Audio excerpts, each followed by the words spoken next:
Chapter 24, Peeves and Wadiwasi. This was a Dumbledore wizard card, and Harry had flipped it over almost absent-mindedly. Just as he thought John had already discarded it, his eyes caught the small print.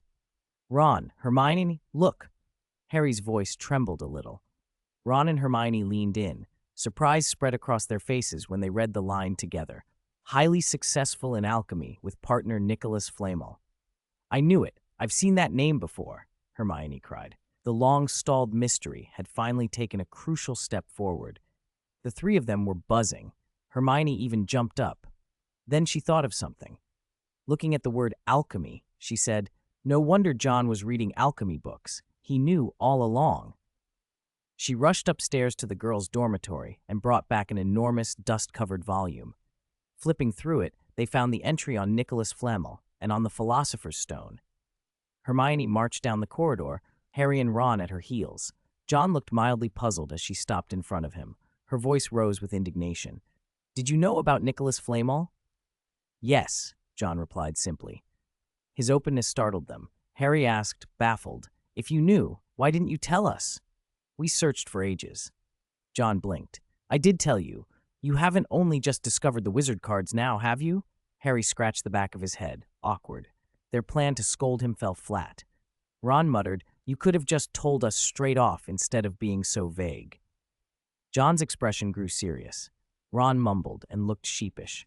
"An answer handed to you is never as meaningful as one you find for yourself," John said quietly. "In searching, you pick up more than the answer. You learn the process, the context, and other useful knowledge." They realized he was right. Harry, who'd always struggled with history of magic, found himself answering questions more confidently after the hunt. Hermione apologized at once. "I'm sorry, John. We shouldn't have doubted you." "It's all right," John replied. "But now that you know about Nicholas Flamel, what are you thinking? You aren't suspecting Professor Snape of trying to steal the Philosopher's Stone, are you?" Harry's face flushed. It wasn't something to say lightly in front of a Slytherin.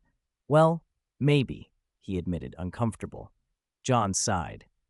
"The Philosopher's Stone isn't as miraculous as it sounds. Yes, alchemists prize it, and it can produce the elixir of life, but it only offers theoretical immortality.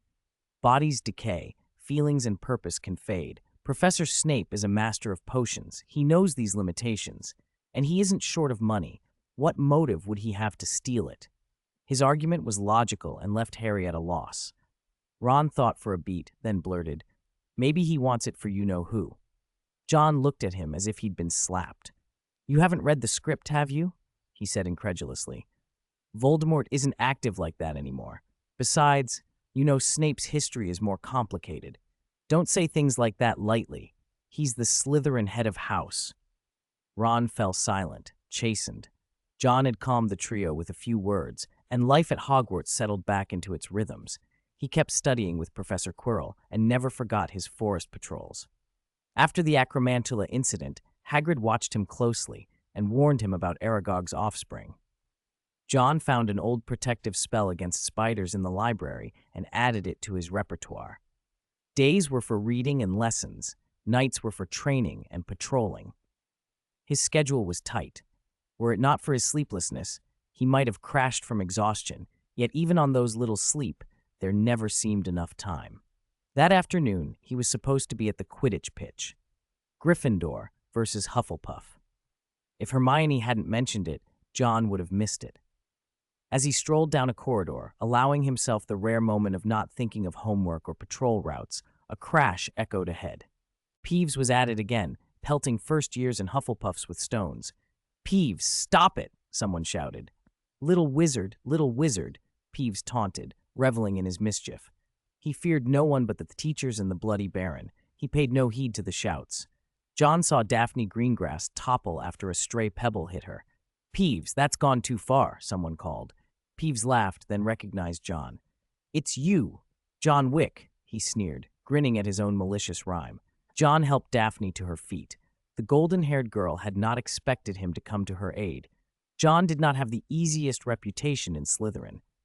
"Thank you," she said, her cheeks tinged pink at seeing his features so composed and calm. John turned to Peeves, eyes sharp.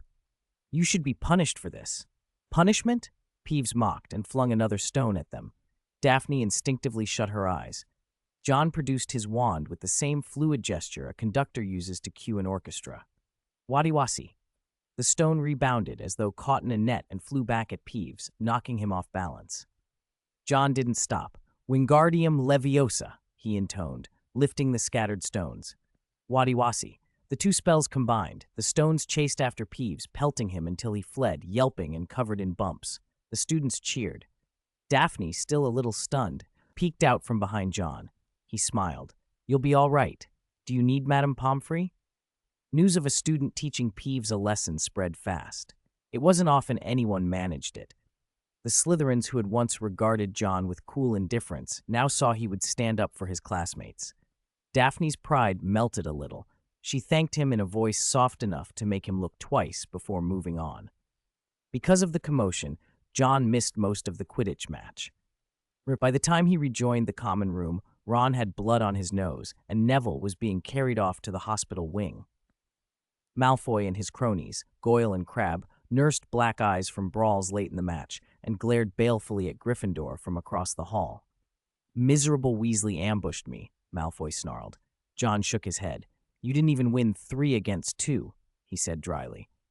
Malfoy flushed. If I'd used my wand, I could have beaten 12 Weasleys and Longbottoms, he blustered. If John had believed him, he'd have been a fool. Night fell. John closed his book and headed toward the Room of Requirement to train, then planned to patrol the Forbidden Forest afterward. The Gryffindor celebration moved on before trouble could follow. The Slytherins in the hall were itching for another fight. Fred and George slipped away toward the kitchens, no doubt to filch cakes. John let them go. He'd always believed a polite word to the house elves worked wonders. At the entrance to the Room of Requirement, he ran into Harry, returning from wherever he'd been. Harry was white-faced and urgent. John, he said without preamble, it was Snape. I saw him. He was threatening Professor Quirrell in the Forbidden Forest. Snape? Threatening Quirrell? John's expression hardened. Harry, you need to be responsible for what you say, he said sharply. Harry realized John was not joking. Chapter 25. Hagrid and the Dragon Egg. You're trying to frame a Hogwarts professor, the Dean of Slytherin. If you don't have any proof, you'll be expelled. Of course, expulsion was something John said offhand. Harry had broken enough school rules to fill the common room, yet Dumbledore had never punished him. Harry didn't know that. He was shaken, but he had seen it with his own eyes. He nodded eagerly. I swear, John, I wouldn't lie to you. Something about himself made Harry want to tell John the truth. John respected Snape, and Harry felt he couldn't let John remain in the dark. Seeing Harry so earnest, John sighed.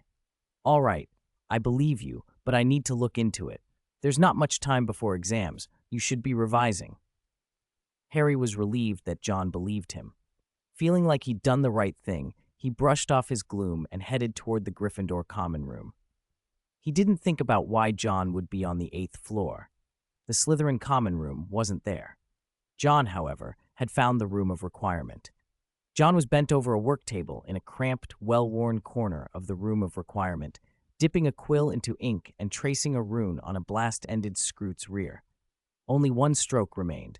His brows tightened as he lightly guided the quill. A crooked F, like a bent arm, landed on the Scroot's hide.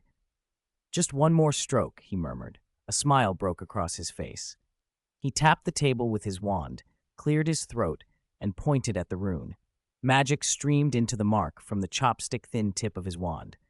The F began to glow, and then the glow collapsed into a puff of black smoke. The Scroot's rear exploded, scattering charred fragments across the cauldron. John had been ready. He threw up a shield charm in time to protect himself from flying debris. When the dust settled, he looked a little deflated. Still no good. Trying to complete an enchantment with only level 1 is too difficult. He just tried to transmute the Scroot's rear and failed. He suspected the ink was the problem. He picked up the bottle and hesitated. Do I have to use magical creature blood? Alchemy and potions were closely linked. The best materials came from 2 places, the Forbidden Forest or the Dean's office. Both options were trouble. It was easier to bother Hagrid than risk stumbling into Snape and his cauldrons. Before heading out, John returned the books he'd been reading to the library. The library was in full, Hermione mode. She'd gone Spartan on study plans, listing revisions with the kind of meticulousness that meant she intended to outwork everyone. Harry and Ron didn't dare provoke her now. Hermione was determined to end John's undefeated run in finals. She was buried in books and dragging Harry, Ron, and Neville along with her as unwilling study companions. When John arrived, Harry and Ron's faces lit up as if they'd seen a savior. "John, over here!" Neville called, then prudently fell silent when a hovering feather duster came chasing him. "Are you all studying here?" John asked, surprised to see the trio clustered like a little court. Neville, relieved to avoid punishment, piped up. "Thanks again, John. The thing you gave me really helped." He nodded toward a small cage. John had given him a pet carrier for Christmas, and since putting Leafu inside, the pet hadn't disappeared again. "Glad you like it." John shelved the book and sat down. "Have you found anything on Nicholas Flamel yet?" Hermione had drawn up a long revision list and was too intent on her notes to look up. Ron, unable to resist complaining, groaned loudly. "I'd rather go fight a troll." Harry nodded emphatically. "We've still got ages before the exams." Hermione shot him a glare. "Ages? There's less than 10 weeks left." "Look, John's even started to study," Ron announced, as if John's presence somehow justified their own misery. John felt a little embarrassed. The books he'd been reading were all about alchemy, and frankly, useless to the curriculum. The reminder of his studious 2.0 obligation made him realize he needed to keep Hermione from outstudying him entirely. Seeing her buried in books, he felt the pressure rise. "All right, I've got to go see Hagrid. Carry on." Ignoring their pleading looks, John left and headed to Hagrid's hut. It already felt like summer. The hut was warm. John pushed open the door and found Hagrid standing between the table and the hearth, his bushy beard split by a broad, sheepish smile. "Oh, it's John," Hagrid said. "Who else do you expect?" John asked, scanning the room. Hagrid awkwardly shifted to block his view of the hearth, but resignedly moved aside when John gave him a knowing look. Over the fire sat a kettle, and beside it, an egg the size of an ostrich egg, blackened on one side as if partially roasted. "Is that a dragon egg? You're not cooking it, are you?" Hagrid shook his head quickly. No. The eggs got to be kept near the heat. Their mothers breathe on them." When it came to magical creatures, Hagrid had done his homework. John's mouth curved. If dragon blood would work for runes and alchemy, this was his lucky day. A grin on John's face made Hagrid uneasy. The keeper's beard twitched as he leaned in. "John, you've got to promise you won't tell anyone." "Oh?" John drawn the word out, smiling in a way that put Hagrid on edge. He looked at the egg and said softly, "Hagrid, you don't want anyone to know about this." "We're friends, John," Hagrid mumbled. "True friends correct mistakes. They don't make them together." John's smile brightened. "But you and I, what are we to each other? I wouldn't betray you. After all, who wouldn't want a dragon?" Hagrid's face lit up like a child's. "That's it. I knew you wouldn't." John affected a dramatic sigh. "Actually, I want a dragon too, but dragon blood is on the exam list, 12 uses and all that, and I'm not exactly flush."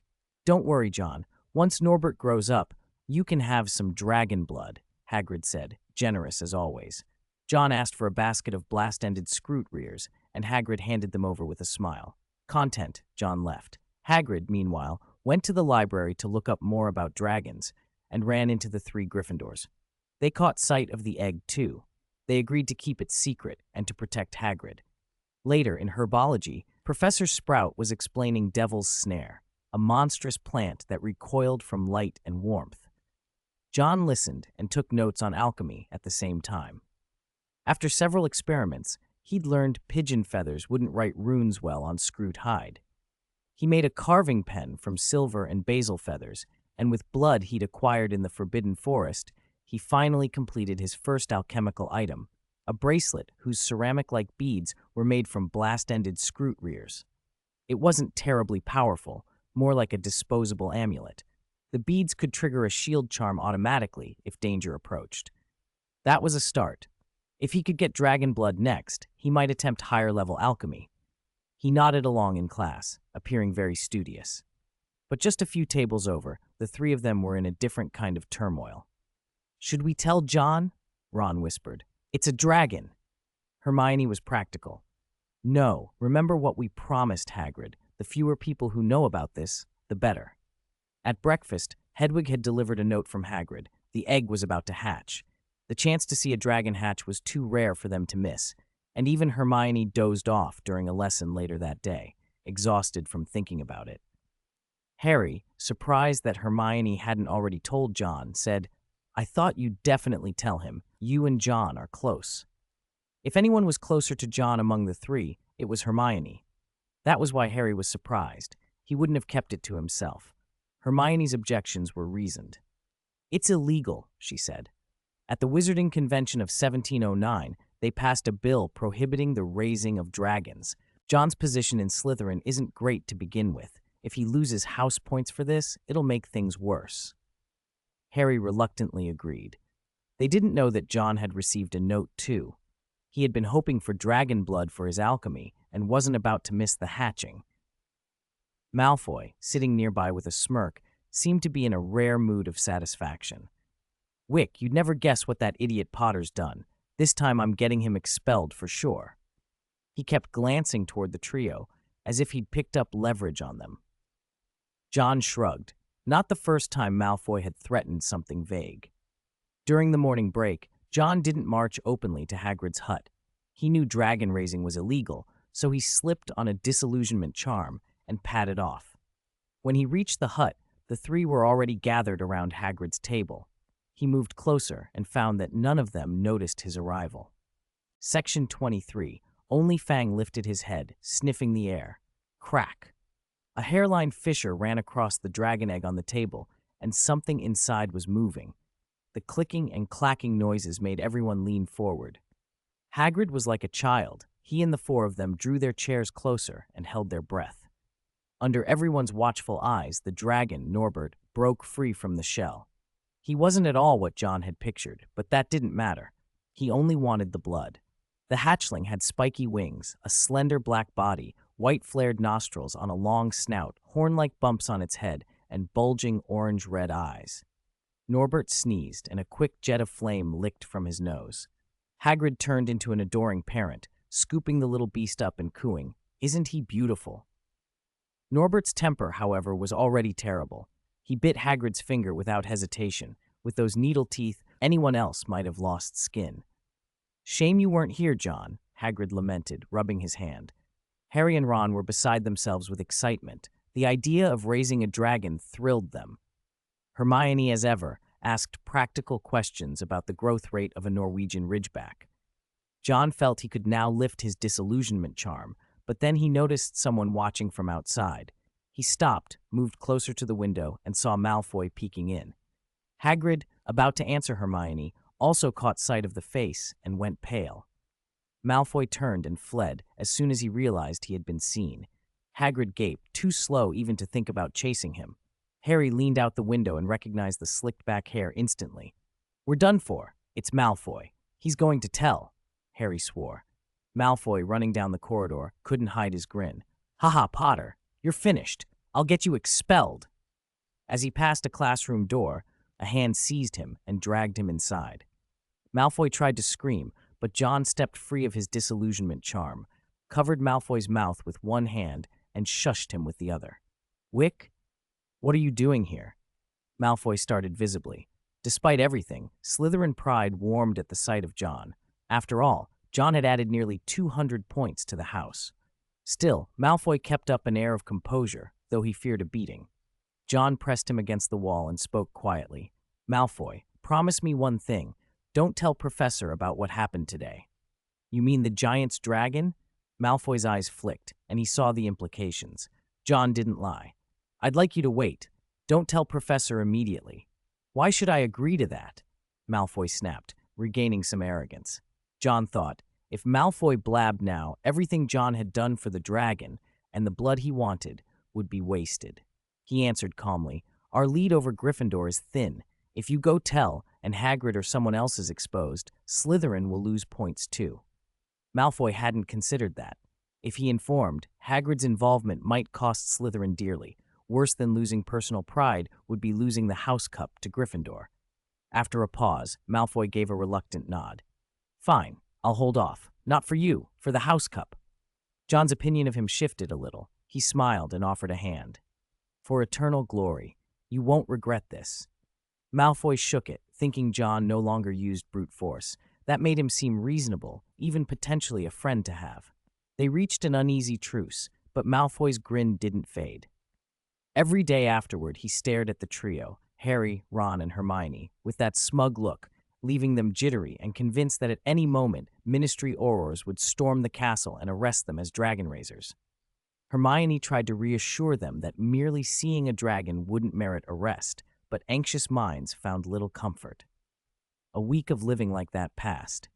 Eventually, they and Hagrid decided Norbert had to go. Ron's brother Charlie was raising dragons in Romania. Ron wrote to him, and Charlie agreed to take the hatchling away. The plan went through. A different sort of meeting came next, and this time John felt uneasy. Quirrell's desk held a bug in a cage. The professor smiled as he announced the lesson.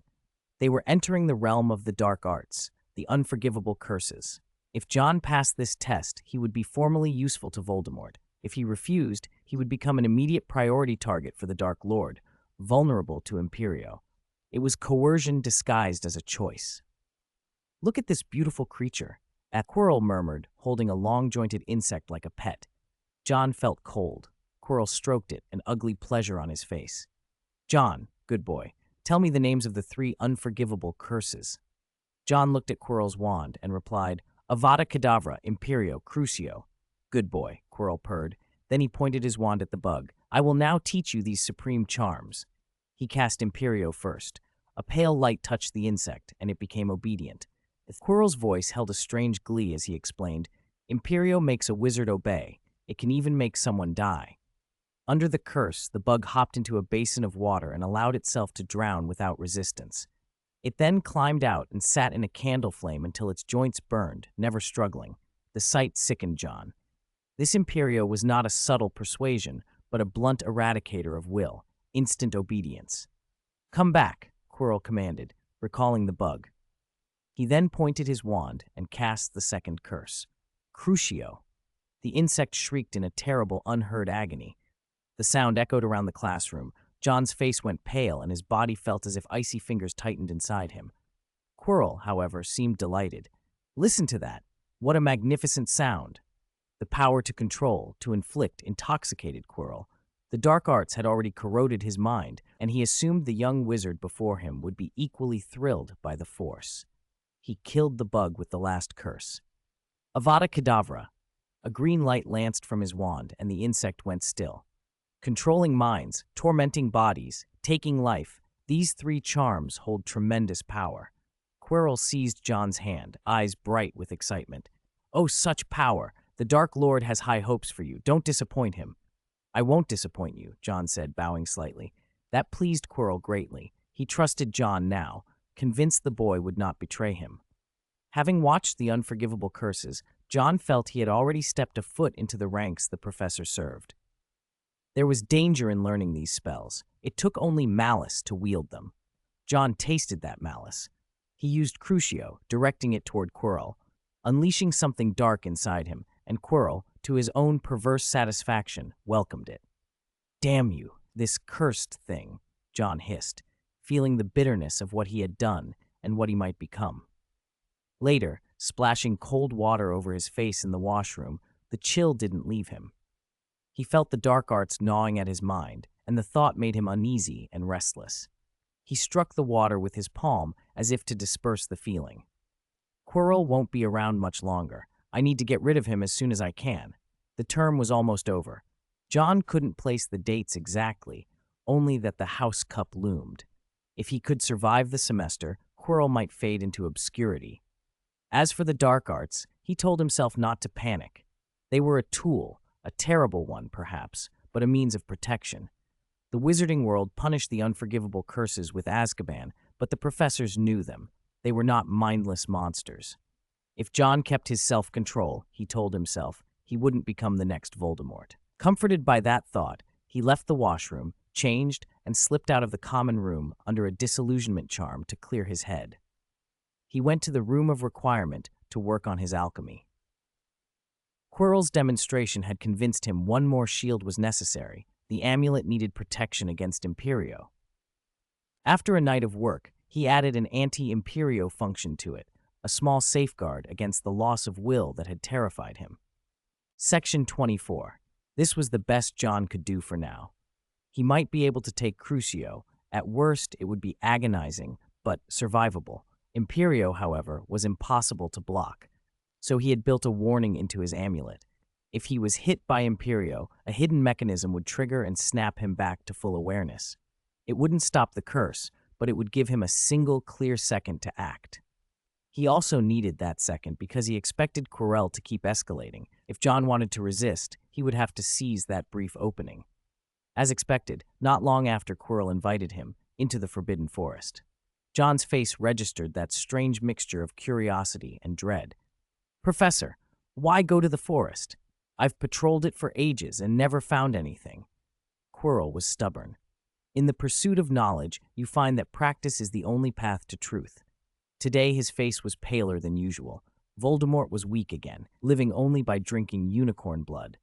Quirrell did not like John seeing how fragile his master had become. When John showed his reluctance, a voice slipped from Quirrell's head. "Don't bother with him." The sound chilled John. Quirrell put on a show of respect and raised his wand. Light shot out and hit John. Imperio. The amulet on John's wrist flashed once, then dimmed. For an instant his thoughts scattered. Then they snapped back together, and he stared blankly at Quirrell. Quirrell smiled. "Master, let us find a unicorn now." After the last killing, the unicorns had gone into hiding. Some time had passed, and a few could no longer resist venturing out. Quirrell had found traces. He led the way, John following. Quirrell wanted to drag him past the point of no return, and John knew it wasn't the moment to show his hand, so he kept up the pretense of being under the spell. Fortunately, this time Quirrell did not make him act. John had not learned Avada Kedavra yet, thankfully, and was spared being forced to perform the killing. Still, he watched while Quirrell hunted the unicorn down. His eyes burned with conflict, but he didn't raise his wand. In the Forbidden Forest, any sudden move could make you the next target of a killing curse. After they finished, Voldemort's life was prolonged once more. Quirrell hurriedly sawed off the unicorn's horn, cradled it, and told John he had killed it. John played the part of the traumatized witness perfectly, helpless, shaken, and gradually twisted by the experience. Voldemort believed it would make a very fine Death Eater in time. For John, the scene at least bought him a little respite. He didn't have to study with Quirrell that day. That evening, Ron was bitten by a dragon. The others realized it would be too late to keep the dragon if they delayed. They had to get Norbert away on Saturday night. Chapter 28. Dragon and Alchemy. John went straight to work and made himself a new amulet. If he hadn't been prepared, that old schemer Quirrell would have ruined him. On Saturday, he returned to Hagrid for supplies and came away with a new idea. "The unicorn horn is changing," he muttered, staring at the foul-smelling horn. It had been sawn off and cursed. Whatever remained of it had a strong, corrupting magic. He'd wanted to make the horn into an amulet, but the curse was too deep. Grinding it to powder revealed a darkness that might be useful for dark arts work instead.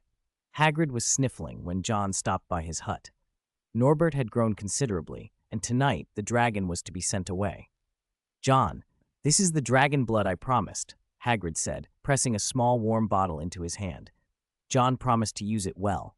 The blood was still warm, an odd comfort.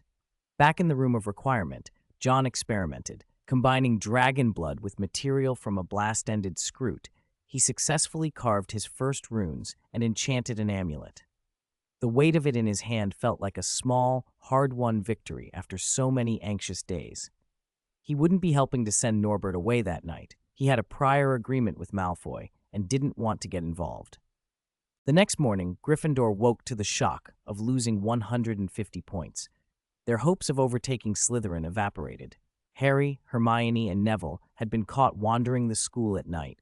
Heroes turned into pariahs overnight. Malfoy, who had cost his house only 20 points earlier, was suddenly celebrated. His 1-for-3 feat was lauded by Slytherins eager for leverage. Malfoy led the taunting, and Harry seethed. John thought fame was a dangerous thing, useful, but a burden of expectations. When those expectations broke, the fall was harder. Quirrell, meanwhile, was furious. Snape had threatened him again, and with Voldemort weakening, they needed unicorn blood. He found John and, seeing him hesitate, became impatient.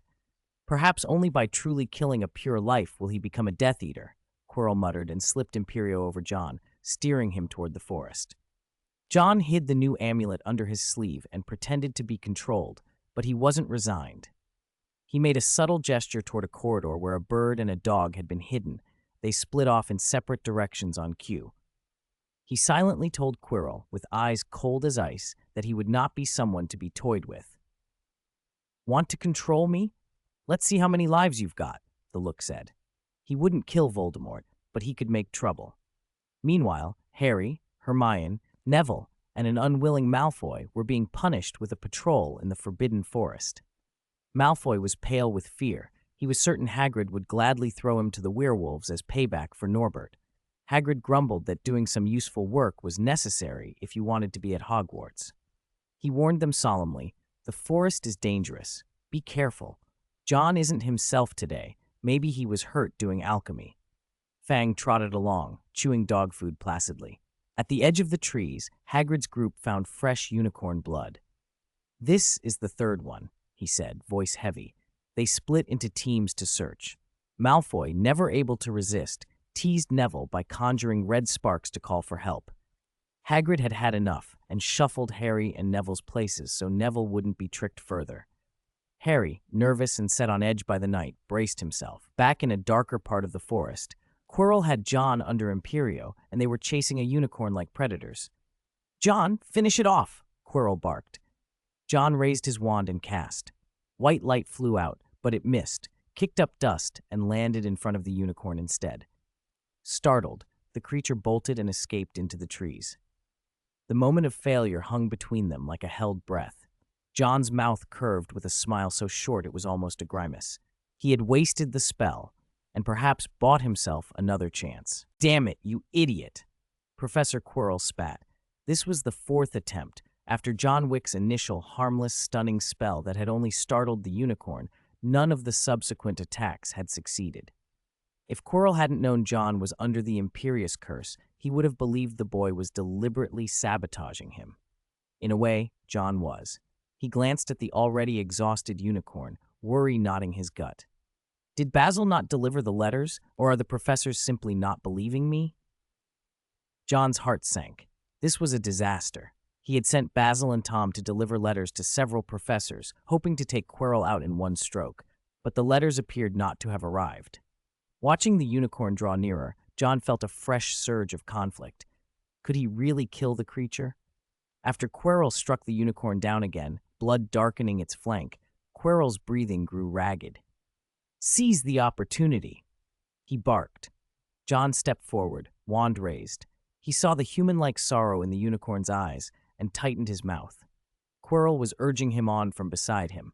"Hurry, finish it with the spell you use best." John's body felt hollow. If he didn't drink the unicorn's blood soon, he would die. Voldemort was draining him steadily. If not for needing to bring this small Death Eater into the fold, Quirrell would have killed the unicorn himself long ago. John's decision hardened, and flames erupted from his wand. Fiend fire. The inferno leapt wildly, searing the undergrowth and devouring everything in its path. "Idiot!" Quirrell howled. Quirrell hadn't expected John to be so reckless. Furious, he blasted John aside and lunged toward the unicorn. The fiend fire had spread everywhere, but oddly, it did not touch the unicorn. Quirrell still needed the creature alive. Nothing else mattered. He moved to drink its blood. Then a red beam of light flashed by, and he dodged instinctively. Professors had arrived. Chapter 29, Battle in the Forbidden Forest and the Cursed. "Poor child, he's under the Imperio," Professor Sprout cried. John had planned to turn on Quirrell, but when voices closed in, he immediately played the part of someone under the Imperious Curse. Sprout hurried to his side, hand on him, her face full of pity. Professor McGonagall was a she-lion in fury. She looked as if she would rip Quirrell apart for harming a Hogwarts student. Her wand emitted a steady, bright light as she stepped forward, transforming a nearby tree into a lion that leapt at Quirrell. "You will pay for this." You do not argue with an angry professor, least of all when she is an animagus. Quirrell tried to retaliate, but McGonagall, in the form of a tabby, avoided his attacks with lithe grace and left sharp claw marks along his cloak. Turning back human, she raised her wand again. Stupefy!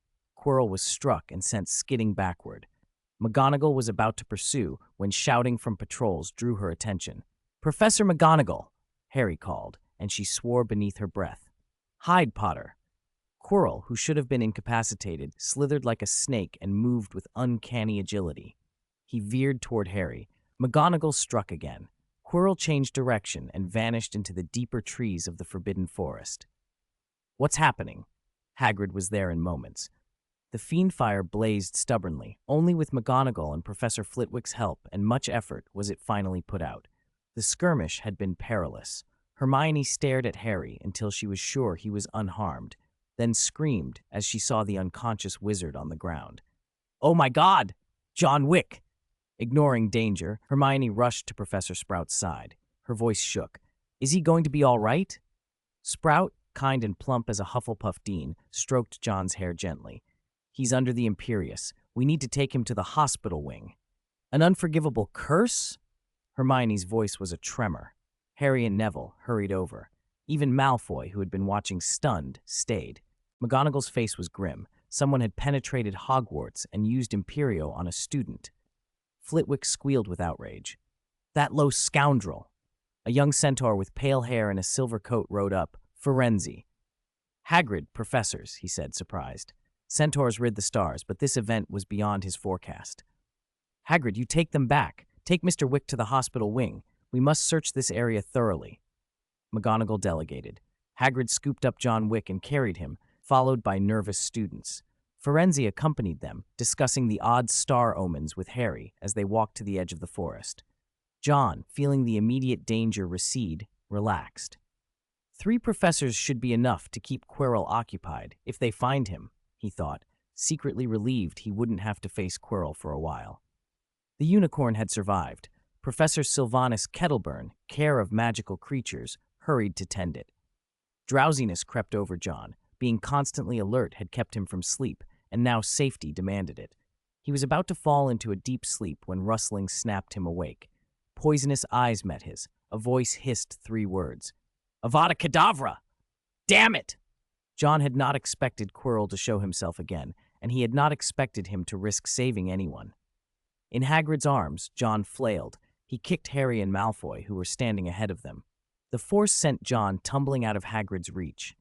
The green light shot past and struck John. At that exact instant, his amulet activated. A shield charm flashed up and collided with the killing curse, tempering it. Quirrell was already weakened from Voldemort's drain and from McGonagall's blows. His Avada Kedavra was sluggish and diminished. The shield absorbed much of its force. John was still knocked backwards, but he knew it would not be fatal. As his eyes began to close, he heard hoofbeats, the centaurs arriving, and Quirrell, unwilling to face them, fled. He ran without checking the result of his spell and paid for his folly. The centaurs chased him through the night. For the first time since becoming an insomniac, John slept deeply. When he awoke, it was still dark. He had been out for 3 days. In those 3 days, Hogwarts had been in turmoil. Someone had entered the Forbidden Forest and used Imperio on a Slytherin student. Harry and the others, involved in the rescue, could have been the center of attention, but they were subdued. Even Malfoy had no taste for taunting. His mind replayed the green light and John's desperate kick. "He saved me, Wick." Why? He wondered, bewildered by the contradiction. The Golden Trio were exhausted and worried. Harry, especially, trembled. He had seen that green light before in his dreams. He knew exactly what it meant. He feared John might have died for him. The 3 days felt like years. Dumbledore visited often in the hospital wing. Even Snape, who disliked John, wore a dark, murderous expression, as if he wanted to cast Avada Kedavra himself on the man responsible. John woke during the night as professors continued to come and go. Snape was the first to appear at his bedside, face ashen. In his oily voice, he demanded, "What were you doing, John Wick?" "Severus, calm down," Dumbledore said, arriving to cut off Snape. Behind his half-moon spectacles, his eyes were relieved. "This is good news, isn't it? We should be grateful the caster was too weak. John has survived." Snape's scowl softened only a little. John Wick, did you recognize who cast the curse on you? John thought, then shook his head. I couldn't see clearly. He seemed very familiar with Hogwarts, though. Among the professors who had hunted in the Forbidden Forest were 4 heads of house. Snape had not been there, and as a double agent, his loyalty was not in question. It was hardly a leap to suspect Quirrell. John stopped short of naming him outright, and Dumbledore smiled without saying more. The next day, when Harry and the others came to visit, they learned the unicorn had survived and that Quirrell had taken several days' sick leave. He might not be seen again until exams. Over the following weeks, John had little to fear from Quirrell and only had to wait for exam week. He had not forgotten Dumbledore's quiet words about the Philosopher's Stone. The thought of it set his heart on fire. At last, after anxious waiting, exam week arrived. Chapter 30. Exam week in the Trapdoor June. Exam week had come. Section 26, during Charms class, Professor Flitwick fussed over John. Mr. Wick, have you recovered? John smiled.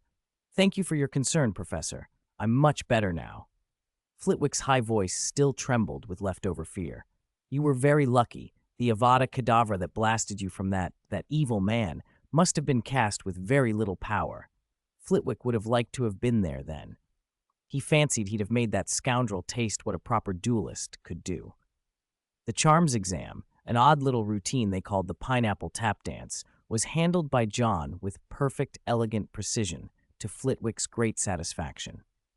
Transfiguration came next, and Professor McGonagall, too, hovered with concern. This child had been through a lot, taunted by Malfoy at the start of the year, then controlled by Imperio and struck by an Avada Kedavra. Somehow fortune had smiled on him. Vera Verto! John pointed his wand at the rat on the table. It twisted and became an exquisite snuff box. Perfect. A very fine transfiguration. McGonagall applauded and praised him generously. Potions was the Forgetfulness potion. Defense against the dark arts was supervised by Dumbledore. Professor Quirrell was out sick, something that made John a little uneasy. Dumbledore always greeted him with an unnerving, probing look and a mischievous wink. History of Magic was the last class of the exam week, and, for John, the easiest. Professor Binns's monotone could put anyone to sleep, but the subject itself was memorization. Goblin rebellions, their dates and leaders. After jotting down the name of the old wizard who invented the self-stirring cauldron, John finally relaxed. Wick, are you truly all right? Malfoy approached after the exam. John remembered the mountain of presents that had appeared at his bedside while he was ill. Malfoy had sent many of them. The wealthy young Slytherin's attitude toward John had changed considerably. Much better, John said. I haven't thanked you for the gifts. Just a little something, Malfoy replied, rolling his eyes with habitual arrogance. John thought, you're not a little lord. Why play the snobbish card? John pulled a few of the treats from his pocket and offered them. Malfoy took one reluctantly. Crabbe and Goyle attacked the rest as if they'd never seen food before, nearly coming to blows until Malfoy angrily scolded them. Daphne Greengrass, golden hair catching the light, glided over with Pansy Parkinson at her side. I heard you were hit with Imperio, Daphne said with genuine concern. I can't imagine who would do such a thing. John rubbed his left hand, sore from writing, and answered, someone desperate. They wouldn't have gone into the Forbidden Forest otherwise. Thanks to Malfoy's relentless promotion, more and more Slytherins gathered around John. The troublemaker from the start of the year was changing, becoming someone they could accept. When the crowd thinned, John turned to Malfoy. Draco, I think we should be friends now. Malfoy blinked. He glanced at his 2 lackeys and, with a faint curl of his lip, said, Oh, if you ask, I suppose, John. Using first names was an acknowledgement of some kind. John smiled a little. His path toward becoming a leader in Slytherin had taken another small step. On his way to Hagrid's hut, John received a letter from the gamekeeper. The unicorn had sent a thanks. Unicorns are intelligent creatures. Showing gratitude isn't so strange for them, Hagrid said when John arrived. Hagrid was perched on a large chair outside the hut, and on seeing John, dropped the pea pods he was shelling. Good, you're all right, he said, then hugged John in a huge bear embrace. Wei sent her shed horn to thank you. Wei? John blinked. That's her name. Unicorns all have names, but they don't tell them to folk easily. Hagrid pulled a spiral horn from the hut. It shimmered with a soft, sacred light.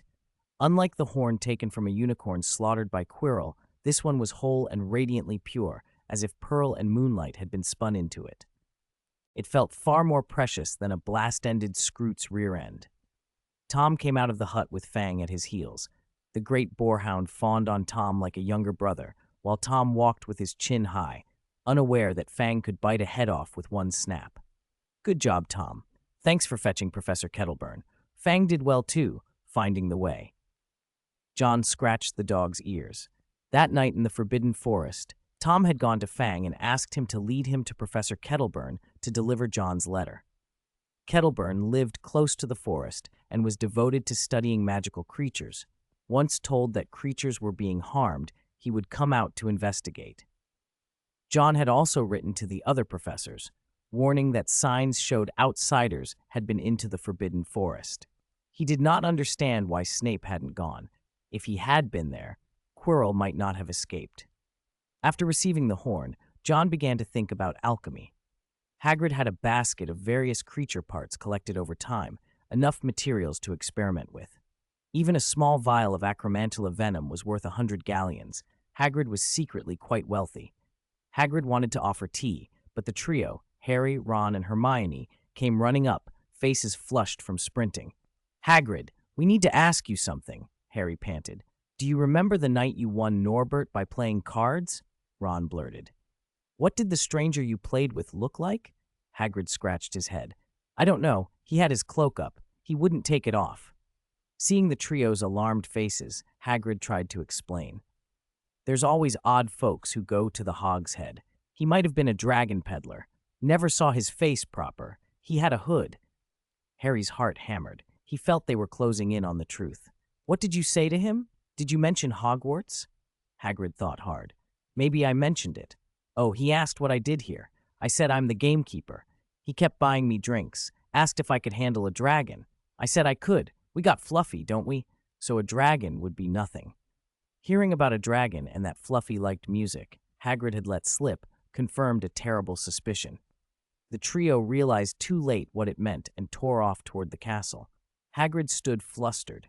John stepped out of the hut and, exasperated, said, "Hagrid, you really need to learn to keep your mouth shut."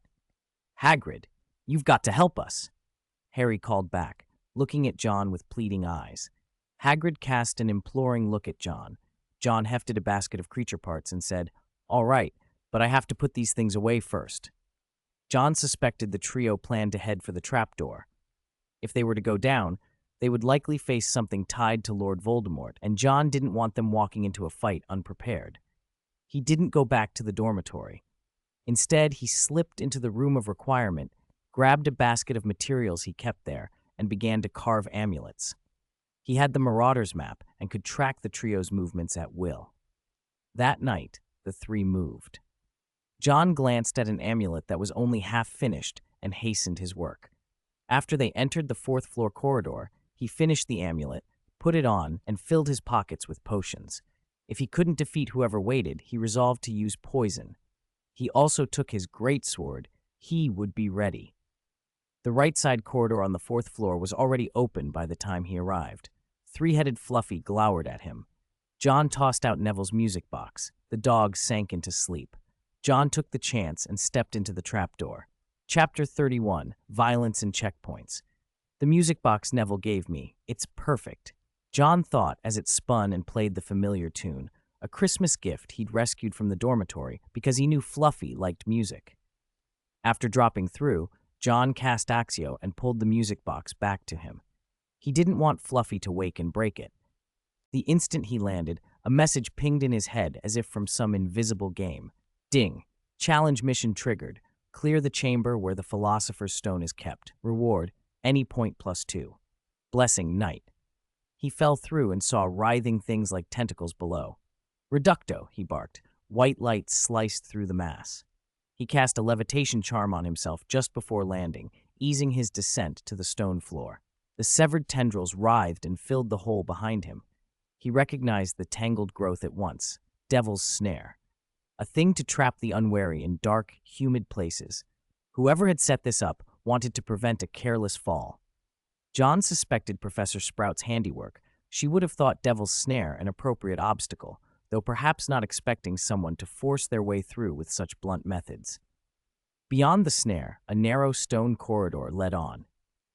After walking a while, John heard rustling and the clatter of wings, like a swarm of insects. The passage opened into a bright chamber with a vaulted ceiling. Countless small metallic birds, keys with wings, flashed and darted like jewels through the air. On the far wall, a heavy wooden door waited, its keyhole glinting. John eyed the flying broom leaning against a pile of crates. "This one's about finding the right key," he muttered. Looking at the throng of keys, he thought wryly that by the time he found the right one, Harry would probably already be on the other side. Section 27. Since that was the case, John tried a different approach. He took the greatsword off his back and approached the wooden door. Alohomora did nothing. "Then I'll just break it open." He gripped the sword with both hands and brought it down onto the door. The greatsword was already heavy, and with his greatsword mastery, wood splintered with each strike. On the 10th blow, the door finally gave way and fell inward. Shouldering the sword, John stepped through. The second room was pitch black at first, and John blinked as his eyes adjusted. Then the room flared into light, revealing a giant chessboard. He stood at the edge and looked around. Black and white pieces, fashioned like wizard's chess, filled the board. Behind the white pieces was another wooden door. "Ron?" He spotted a red-haired figure lying outside the chessboard. John's heart dropped. After calling a few times with no answer, he moved closer, but the white pieces advanced and blocked his path, drawing their weapons. John's expression hardened. "Move aside, or I'll smash you to dust and go through." The pieces wouldn't yield, so he didn't hold back. He raised his wand. Reducto! A white soldier at the front shattered under a flash of light. The rest surged forward. John threw a disillusionment charm on himself and vanished from sight. The wary white pieces hesitated, confused. As they faltered, the greatsword sparked against one piece and shattered another. With his wand in his left hand and the greatsword in his right, John moved like a shadow among them, cutting down piece after piece. The shattered pieces tried to reform, but John sneered. This transfiguration was clearly a test, probably Professor McGonagall's doing. "Reform? Let's see how you put yourselves back together when I mix you up," he muttered, flicking his wand. The broken pieces floated, converged, and reassembled into the White King. John recognized it as the core. He leapt, twisted his body, and with a powerful overhead strike split the White King from top to bottom. The white pieces stilled. John glanced at his slightly warped sword. "Still not good enough," he said. Having cleared the board, he went to Ron's side and shook him awake. "Ron, are you all right?" Groggy, Ron remembered nothing beyond sacrificing himself to let Harry take down the White King and then being knocked out. Hearing John's voice, he shot upright and screamed at the sight of nothing in front of him. "It's me, Ron. Are you all right?" John dispelled his disillusionment charm and looked genuinely concerned. "I'm fine, just dizzy." "John, what are you doing here?" Ron blinked as recognition sank in. John shrugged casually. "Hagrid was worried something might happen to you guys, so he sent me to check." It was a flimsy explanation, but it was enough. Ron swayed as he tried to stand. John hesitated, wondering whether to send Ron back first, when Hermione emerged from another doorway. "Ron!" she cried, then froze when she saw John. "John, where's Harry?" "Harry's gone to the last challenge," John said. Hermione followed his gaze toward the other door. "The antidote for the 5th challenge is already used up." With no antidote left, Hermione could only worry and try to find Dumbledore to return. John instinctively touched the pocket where he kept a few potions. Of all things, he had a bottle of fire-resistant potion, one he'd refined in a class called Powerful Potions that required dragon blood. He had only that single bottle, just enough to get through. "You two go out as planned. I'll go help Harry." Ignoring Hermione's surprise, John slipped through the door behind the white pieces. A foul, pungent stench hit him, familiar and worse than before. Through watering eyes, he saw a fallen troll, even larger than the last. A huge lump on its head showed it had been unconscious for some time. Just as John thought he wouldn't have to fight it, the troll opened its eyes. Ding, solved the second troll. Arbitrary point +1. Buff. Trollbane, Greatly increases damage to large creatures, increases fear in large creatures. A quest triggered, and John's eyes narrowed. He cast a disillusionment charm and slipped behind the waking giant. That lump told him where to strike. He aimed for the head and unleashed a full-power reducto. The troll was thrown back, but this time a massive hole blew open in its skull and blood gushed out, forming a small stream across the floor. The system pinged. Mission complete. John had cleared the challenge in a brutal, efficient way that probably wouldn't have occurred to Dumbledore. He walked to the last door and pushed it open. Purple flames licked across the threshold, blocking the way. John drew the fire-resistant potion, ready to drink, but then he paused, summoned his status panel, and checked himself. Magic power, level 1 hive.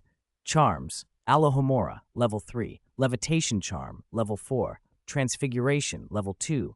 Disillusionment charm 3. Lumos, level 2. Incendio, level 3. Reducto, level 3. Skills, short weapon mastery, level 7.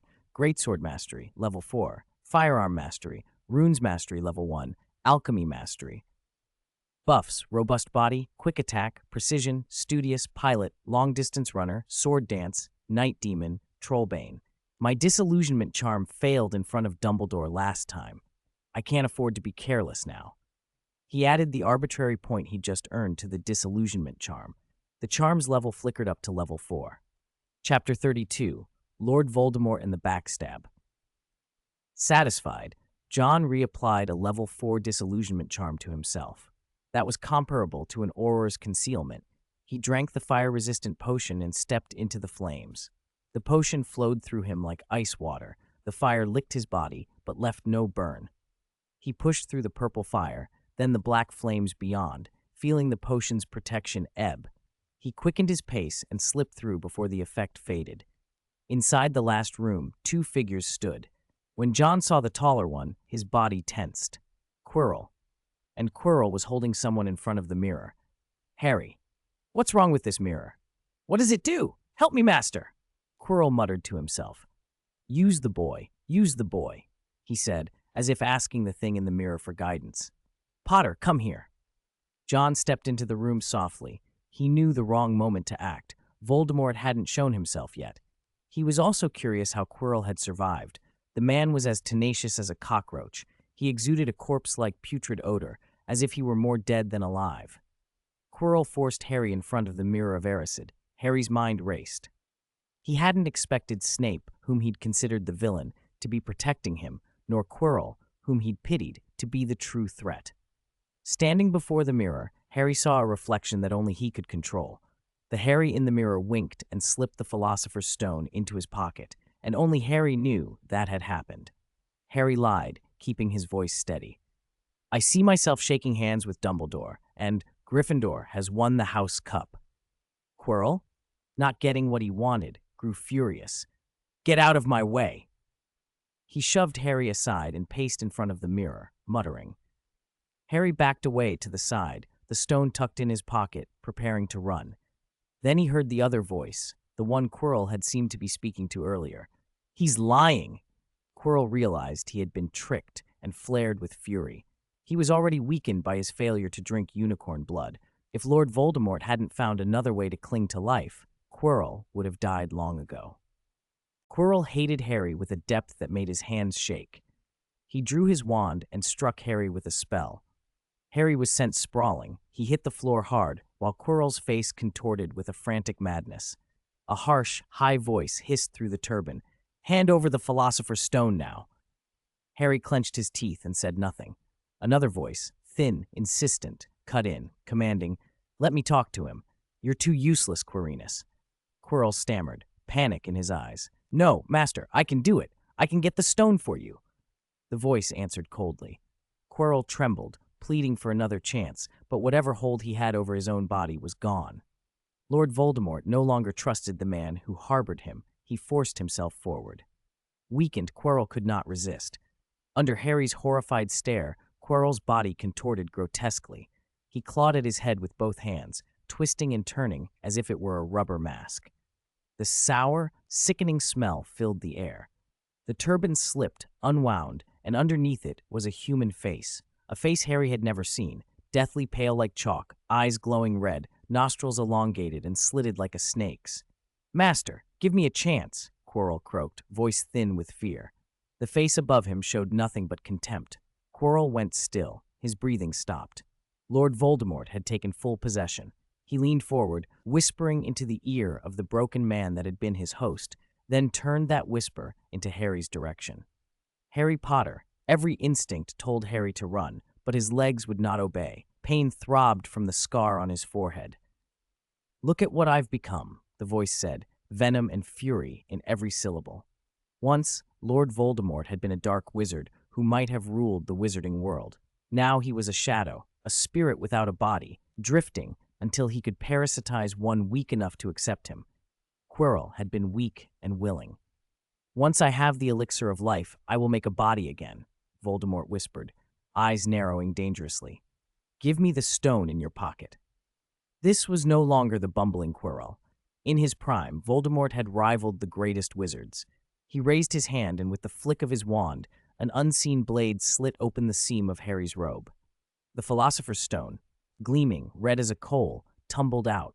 Harry tried to grab it, but straps and bonds shaped by Voldemort's magic held him fast. Holding the stone at last, Voldemort laughed, a high, ugly sound. He looked at Harry with pure contempt, the boy the world called a savior, elevated by lies and luck. "Your parents were brave," he sneered. "I killed your father first. He would not bow. Your mother did not have to die, but she chose to save you. Foolishness." Pain stabbed through Harry's scar as memories flared. Green light, laughter that tightened his chest. "No," Harry managed, choking on the word. "I will defeat you." Voldemort's smile only curled. He leaned forward and prodded at the scar with his wand. The touch made Harry cry out. Voldemort's expression twisted as he examined the barrier around the boy. When he touched Harry, bubbles of resisting magic rose up from the child's skin. The protective charm left by Lily Potter was still there. It would not allow Voldemort to harm Harry directly. He spat his frustration.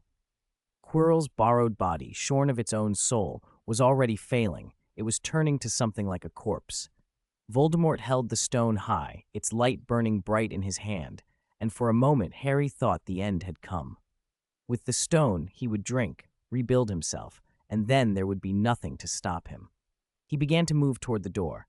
"Now, don't go!" Harry shouted, rage and powerlessness in his voice. As Voldemort stepped away, someone who had been hidden in the room moved.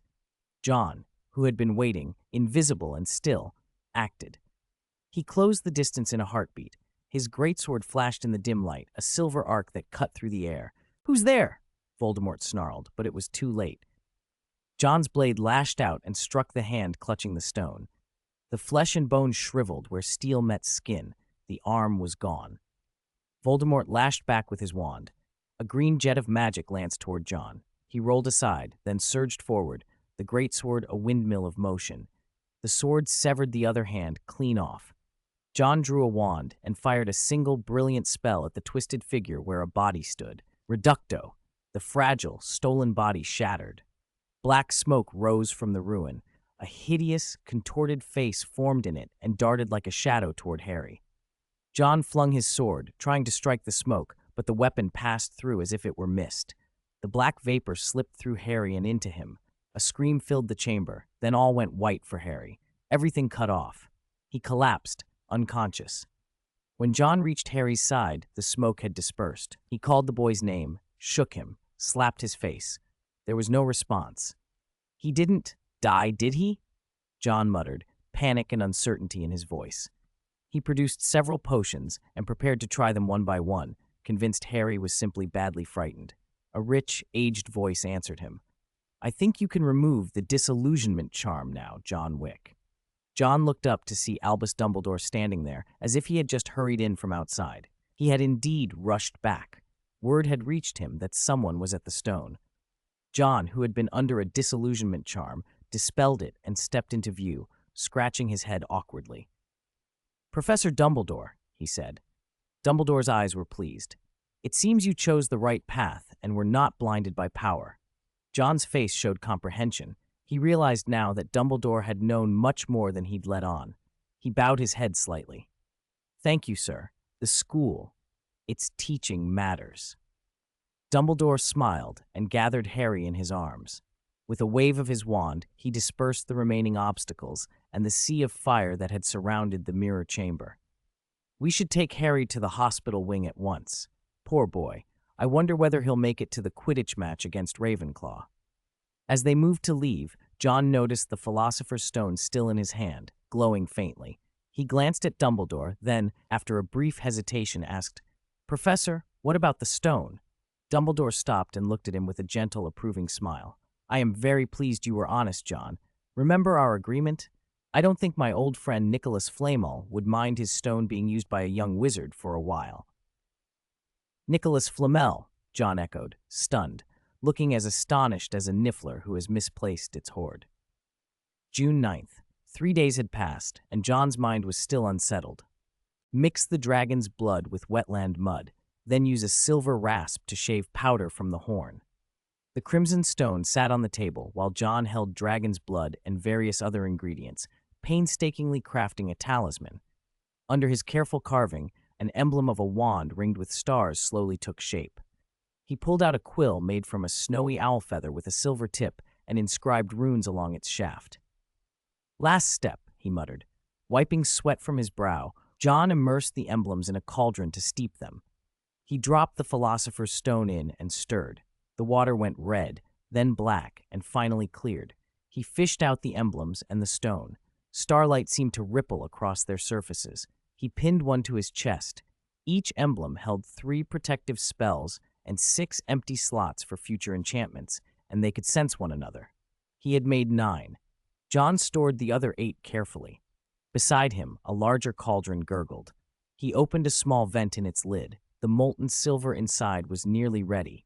He added dragon's blood and the remaining unicorn horn, sealed the cauldron, and waited for them to melt. When everything blended, he poured the silver into a prepared mold. Sizzling noises rose as the metal cooled. When he broke the mold, a silver longsword gleamed back at him. He didn't like the look of it yet, so he threw the cooled blade back into the cauldron along with the Philosopher's Stone, heart racing as he watched the transformations. "I sold everything I could to buy this much mithril," he whispered. "Please don't fail me." Under his anxious gaze, the reactions stalled. He opened the cauldron with anticipation and froze. The sword had turned to gold. The Philosopher's Stone had transmuted his work into pure gold rather than enhancing its quality. John's shoulders slumped. "It failed," he said. "Even with the stone, forging a blade to match the sword of Gryffindor was too difficult. Still, a gold longsword was worth something." He tucked the Philosopher's Stone into his pocket, packed away his tools, and left the room of requirement. The castle was alive with the end-of-year feast. Harry had just been released from the hospital wing but was downcast. Gryffindor had lost the match against Ravenclaw in his absence. The Great Hall was strung with Slytherin green and silver. They'd held the House Cup for 7 straight years. John sat at the Slytherin table and watched Malfoy's smug face, then glanced across at Gryffindor, trailing Slytherin by 160 points. If not for Malfoy, the outcome might have been very different. Dumbledore stood to speak. When he mentioned Slytherin's top standing, the table erupted in cheers and stomps. John joined in, adding to the noise. "Yes, well done, Slytherin," he said. Dumbledore's expression was warm, but he paused. However, a few recent events must also be taken into account. The hall quieted. Malfoy's smile faded. Dumbledore cleared his throat. "I still have some final points to award. Let me see. Yes.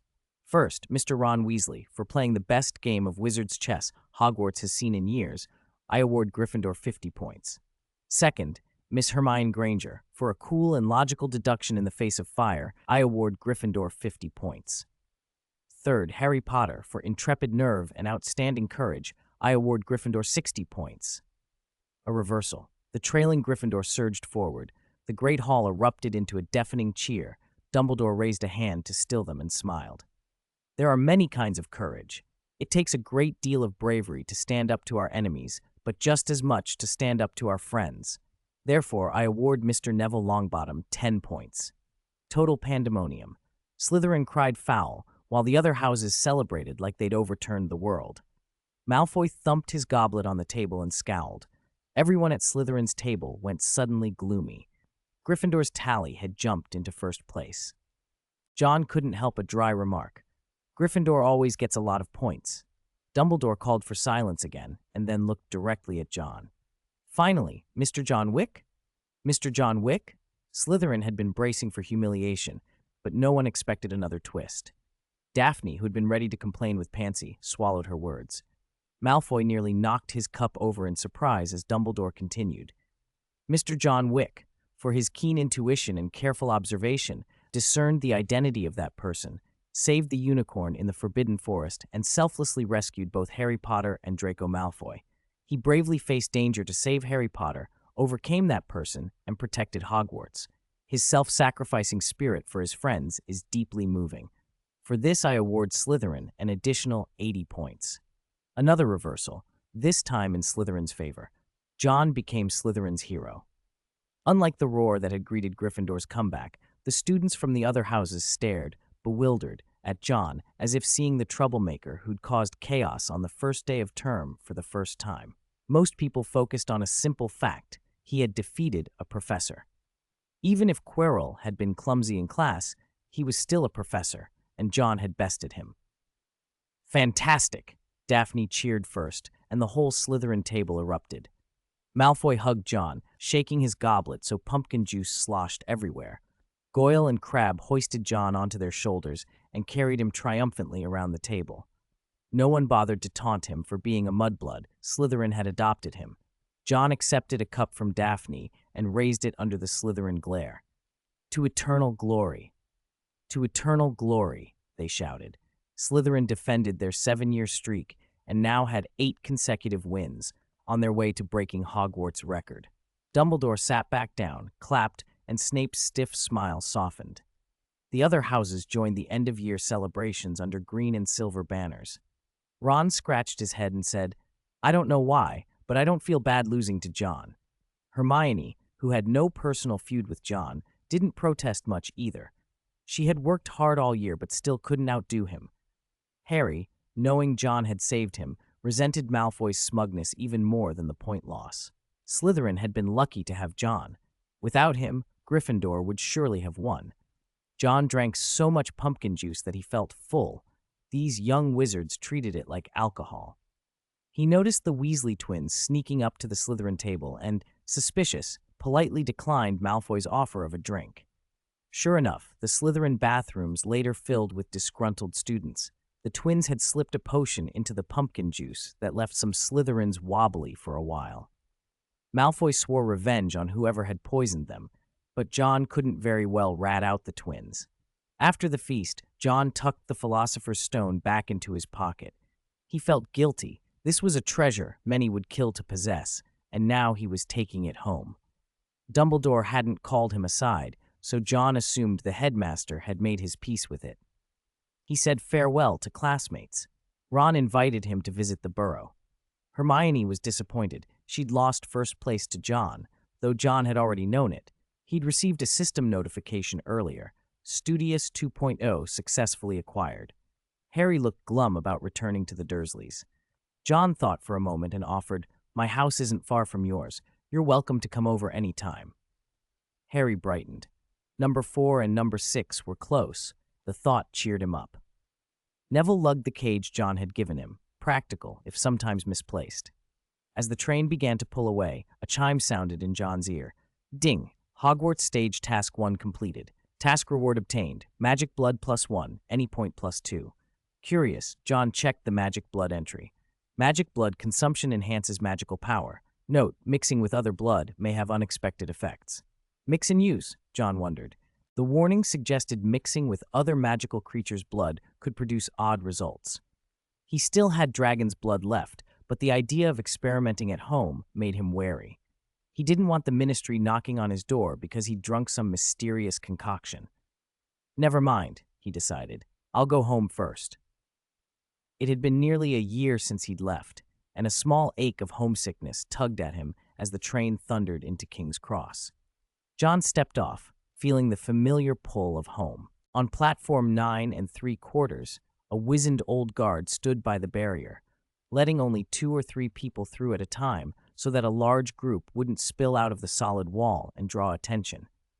Students kept calling greetings to John as they passed, mostly Slytherins and Gryffindors. The Slytherins hailed him for the glory he'd won. The Gryffindors joked that the sorting hat must be broken. Harry was treated the same way. People pressed past him to say hello. "Then I'll be going first," John said after greeting the trio and stepped through the barrier, back into the Muggle world. His parents, Mr. and Mrs. Wick, had been waiting for a long time. Not far from them stood Ginny Weasley, hair the exact same color as in the photos, and Mrs. Weasley herself. John recognized them because as soon as Harry came out, Ginny had screamed nonstop. That had been enough to identify a fangirl. Ron had introduced Mrs. Weasley, who came over to shake his hand, and the two families exchanged pleasantries. The Grangers clustered nearby as well. The Dursleys stayed away. Dudley, however, hovered on the edge looking pale and startled, as if he'd seen a ghost. John gave him a kind, measured smile and indicated Harry with a nod. This boy was under his protection. If Harry had any trouble, Dudley would regret his past behavior all over again. Summer at the Wick house was always a little awkward. John spent most of it in the basement, and his father, Watson Wick, couldn't help but prod. "John, you've been at that wizarding school so long. Haven't you learned any proper magic?" John sighed and repeated what he'd told him before. Young wizards aren't allowed to use magic in the Muggle world. Watson wouldn't let it go. "Come on, it can't be that strict. Isn't there a minor protection law or something?" John's patience snapped. "Do you want to see your son shipped off to Azkaban?" Watson laughed uneasily. "They wouldn't be that harsh, would they?" John gave him a warning look. If his father kept pestering him in the basement, he mused darkly, he wouldn't mind slipping him a sleeping potion. In his hand, he held a small tube of crimson reagent, its surface threaded with faint, dragon-like patterns, magic blood. He was researching its use. As he worked, his fingers kept drifting toward a wand. Chapter 35, The Trace and Harry, the Scapegoat. The Trace. It was the Ministry's method for monitoring underage wizards, an invisible link of magic bound to a child's presence. Hogwarts sent a letter every year when students left school to remind them not to use magic in the Muggle world. That letter effectively renewed the Trace. John wanted to see whether he could dismantle it. He had some skill in alchemy, enough, he hoped, to make the Trace an experiment rather than a trap. He began by studying the wand. He found the Trace's magic to be surprisingly rudimentary, mostly a marker that detected where magic happened and easily masked if an adult wizard was nearby. Pureblood homes, where children used magic freely, rarely drew the Ministry's attention. In John's view, the Trace existed mainly to control Muggleborns. He found the idea infuriating. Using silver tweezers, he extracted a thin, transparent silver filament from an old wand and placed it into a test tube. He set another wand on the table, a spare he'd carved from wood gathered in the Forbidden Forest, cherry and unicorn hair, 11 inches. It looked decent, even if it would never match Ollivander's precision. He set it aside as a backup. "Now it's foolproof," he muttered, and opened the vial of magic blood. Originally a silvery substance, it had turned a deep red when reinforced with dragon blood. There was no scent when he uncorked it. John frowned. "This shouldn't taste like orange juice," he muttered to himself, and then steeled himself and threw the liquid down. The effect hit like a furnace. Heat flooded his throat and chest. He clutched at his windpipe as his face flushed a bright, painful red. The vial slipped from his fingers and shattered on the floor. Watson, about to climb the basement stairs for the 12th time to check on him, heard the commotion and rushed in. "My goodness, John, what's wrong?" As soon as Watson touched him, he recoiled with a cry. John's skin burned the man's hand. Magic rippled outward from John, a wave that made everything in the room levitate. Books and boxes, a chair, a broom, they all rose and spun in the air. "Get out! Get out, quickly!" John shouted, still not fully in control. His last clear thought told him Watson couldn't stay. With a sharp gesture, no wand, only intent, he shoved Watson toward the stairs. The man lurched up the steps and slammed the door, both of them slamming it shut behind him. "Lock it! Don't come down!" John barked. His body continued to convulse with magic. For a terrifying, exultant moment, he felt godlike. Without a wand, he made objects shape themselves into little animals, made an owl take wing from the seat of an overturned chair. Grass pushed up outside the window, An apple tree exploded into fruit. He tried with everything he had to control it, but the surge kept spreading. Stop! He hit the floor with both fists, roaring like a trapped animal. The room slowly calmed. The levitated things crashed back down. John lay panting on the cold concrete. A gentle system-like voice, or perhaps it was his own mind cataloging changes, registered the effects. Ding! Magic blood effect ended. Obtained dragon characteristics: fire-eating, deterrence, hardening, dragon tongue. Fire-eating: increased affinity for fire attribute magic, increased resistance to fire attribute magic. Deterrence: increased deterrent power against lower-level creatures. Hardening: increased resistance to attacks. Dragon tongue: learned the language of dragons. He felt as if he'd just recovered from a burning fever. His clothes were soaked with sweat. He used a simple cleaning charm on himself and swore under his breath. The system hadn't warned him the process would be so violent. Still, the rewards were huge. Aside from the 4 dragon traits, his magical power had leapt forward. Magic: level 3, 6 and 35/1500. Charms: Alohomora, level 3, Levitation Charm, level 4, Transfiguration, level 2, Dragon Form Selectable, Disillusionment Charm, level 4, Lumos, level 2, Incendio, level 4, Reducto, level 3, Fiendfire, level 3, Occlumency, level 3. Skills: Short Weapon Mastery, level 7, Greatsword Mastery, level 4, Firearm Mastery, level 1, Runes Mastery, level 1, Alchemy Mastery, level 1. Blessings: Enhanced Physique, Quick Attack, Precision, Studious 2.0, Pilot, Long Distance Runner, Sword Dance, Night Demon, Troll Slayer, Night, Fire Eating, Deterrence, Hardening, Dragon Tongue. He had gained 500 magic experience, and 2 fire attribute charms had leveled up, likely a direct result of the fire-eating trait. Transfiguration hadn't leveled, but it now showed a dragon form option. When he tried to select it, the option was grayed out, probably requiring more transfiguration experience. He thought of animagus transformation at the high end of transfiguration and made a mental note: level it someday. He still had 4 unused skill points from his first year. He spent 1 each on runes and alchemy, bringing those skills up a notch, and put another point into occlumency, saving the last one for later. The system wasn't omnipotent after all. It couldn't bootstrap every skill at once. Cleaning the basement was easy with a proper wand and a few targeted spells, and by the time he walked upstairs, his parents were waiting outside the basement door, visibly shaken. They examined him like they were checking a doll apart, and John refused another parental prod into his person. He promised there would be no repeat performance, and at last calmed their fears enough to dissuade them from rushing him to the hospital. "Good thing I dismantled the trace," he said aloud, thinking of the ministry. "If I hadn't, all that commotion would have been traced, and the ministry would already be knocking on the door."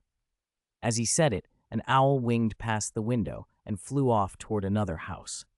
If John remembered correctly, that place was number 4, Privet Drive. Harry had only been back a few days and was using the trick Hagrid taught him to make the Dursleys think twice about bossing him around. He stuck to the school rules and did not use real magic. To frighten them, he merely produced his wand as a threat. Even so, he received a warning letter from the Ministry of Magic. John was puzzled. Was scaring people with a wand forbidden too? As the one who had started the whole incident, John also remembered that Harry's wand still carried a trace. John himself was fine, but Harry had ended up taking the blame. He felt a quiet apology in his chest. Trouble had literally fallen from the sky. Chapter 36. A Visit and a Journey. After drinking the magic blood, the world seemed to sharpen. Individual threads of magic flickered at the edge of his sight. Though he could not see solid objects differently, he could sense their existence more clearly. "The magic blood's effect is stronger than I thought," he murmured. John produced his wand and tried a small spell. Gushing flames filled the basement, and he barely restrained them. A single incendio with fiend fire-like power, he realized. Incendio at that level was terrifying. If fiend fire were pushed up to the same intensity, the result would be catastrophic. He had an urge to upgrade fiend fire, but thought better of it, the better part of discretion. With only level 3 magic control, he could barely handle a level 4 incendio. Attempting to control fiend fire at that strength might burn the house down. The basement already bore the marks of that earlier magic rampage. The chair that had been transfigured into an owl had been taken out by Watson to be used as an ornament. Basil, seeing it, had assumed John was keeping other owls in the basement. John had tried to reverse many of the transformations caused by the outburst, but every attempt had failed. The magic rampage unlocked my full potential, he thought, rueful and wary. The transfigured animals were startlingly lifelike, except for their immobility. John felt that if he could maintain this state reliably, he might even stand a chance against Lord Voldemort. But the condition that produced it was rare and dangerous. In the wizarding world, there was a thing called an obscurus, born of a young witch or wizard whose magic had spiraled out of control. It was immensely destructive, and those who bore one, obscurials, rarely lived long. There had once been an obscurial incident in New York that nearly exposed the entire wizarding community. John knew he had to ration the magic blood carefully, otherwise he risked slipping into an obscurial state, and that would be more trouble than any power was worth. Since upgrading alchemy to level 2 and with the help of the Philosopher's Stone, John had become more proficient. He took one of the 9 badges he had refined and carefully carved runes into it. Thurisaz, a rune with a reflective quality and a minor luck-enhancing effect.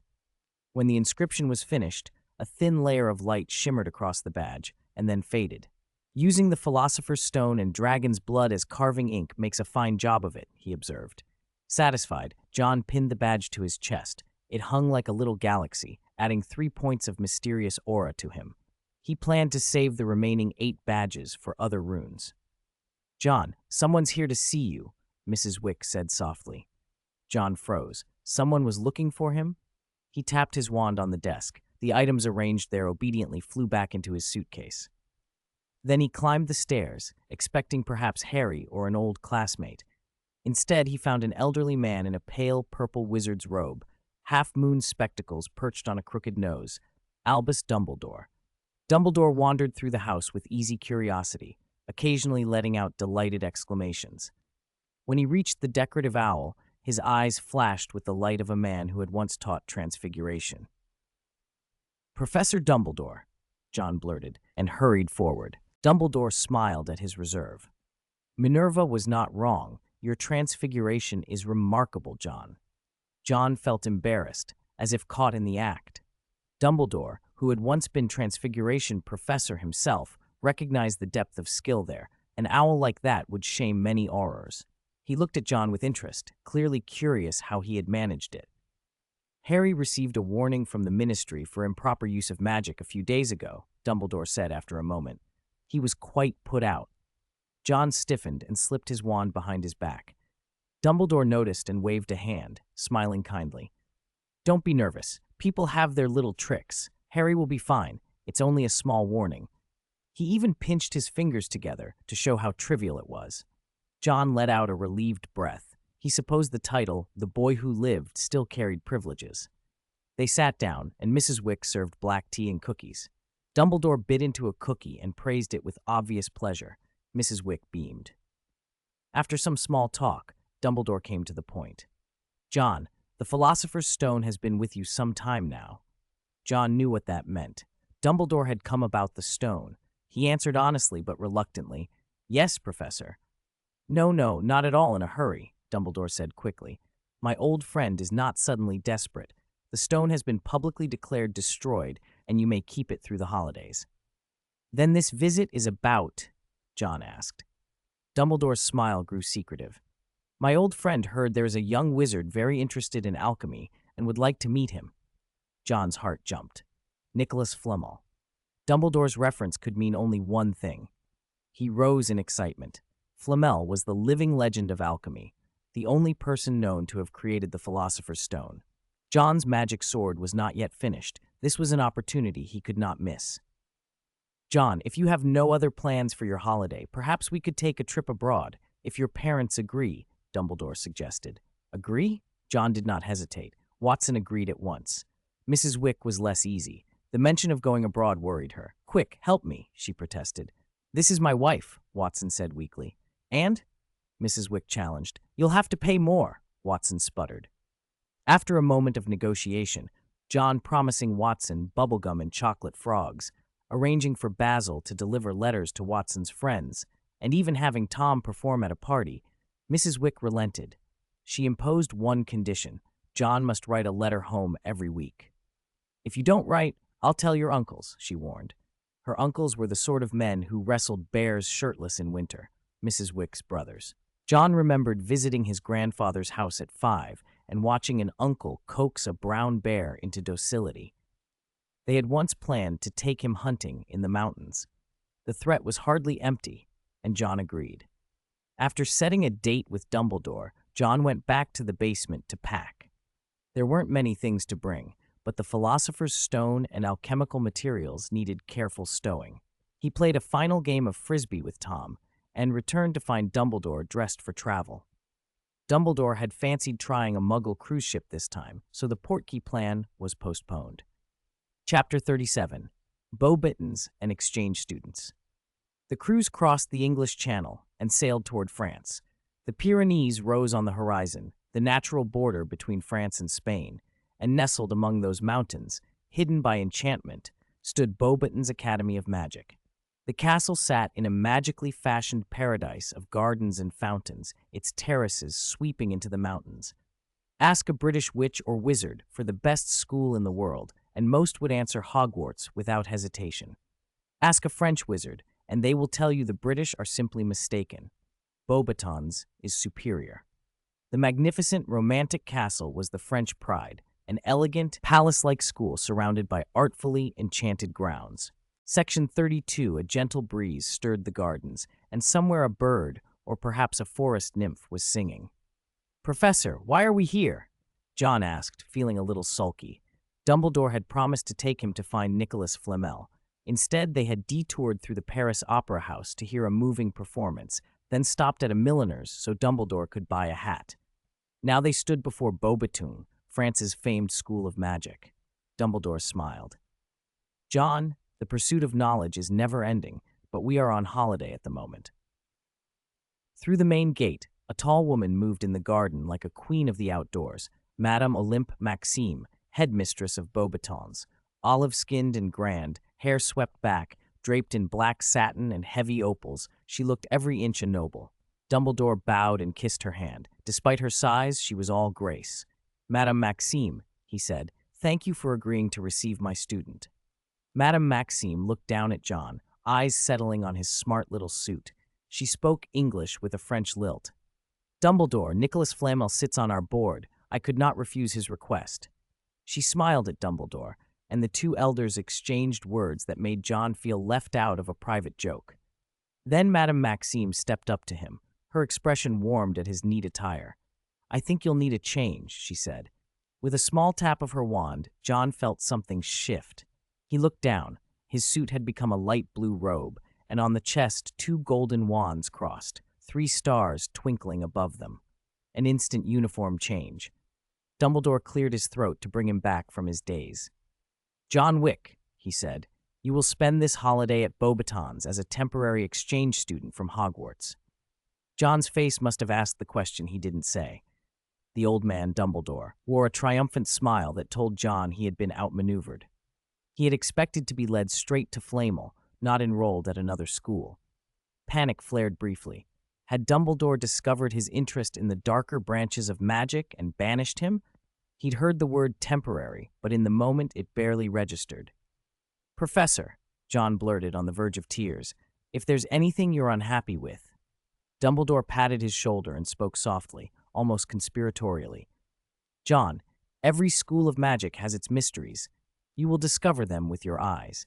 You can enjoy the gardens and fountains of Beauxbatons. My old friend adores this place." He leaned in and, in a lower voice, added, "Do not worry. Hogwarts would not expel a young wizard for curiosity." That eased John's dread. So he was not being punished, merely sent to spend 2 months as an exchange student. Madame Maxime could not personally escort everyone, even a pupil sent by Dumbledore, so a current student would guide him. The girl assigned to help him was Fleur Delacour, 3 years his senior and breathtakingly beautiful. She moved with an elegance that made her seem to float, a faint silver aura seeming to shimmer around her. Silver hair fell to her waist, her eyes were a clear, startling blue. and her smile revealed perfect white teeth. John, a little stunned, searched for the only description that came to mind and offered it awkwardly. She looked as if someone had added movie magic to her, like a special effect. Fleur blinked, more puzzled than flattered. Still, she took his hand when he offered it, and it fit small and sure in hers. They walked past 12 enormous winged horses. "Those are Abraxons," Fleur said. "Madame Maxime keeps them." John stared at the curve of great wings and the proud muscles beneath glossy coats. He had already decided what he wanted from them, materials that would be useful to him. Madame Maxime had invited a wolf into her home without knowing it. Dumbledore's words had put John on alert. Beauxbatons likely had its own curious spaces, and Nicholas Flamel, as a board member and former student, had to be connected to them. If Flamel, or something of his, was here, it would be invaluable to a young alchemist.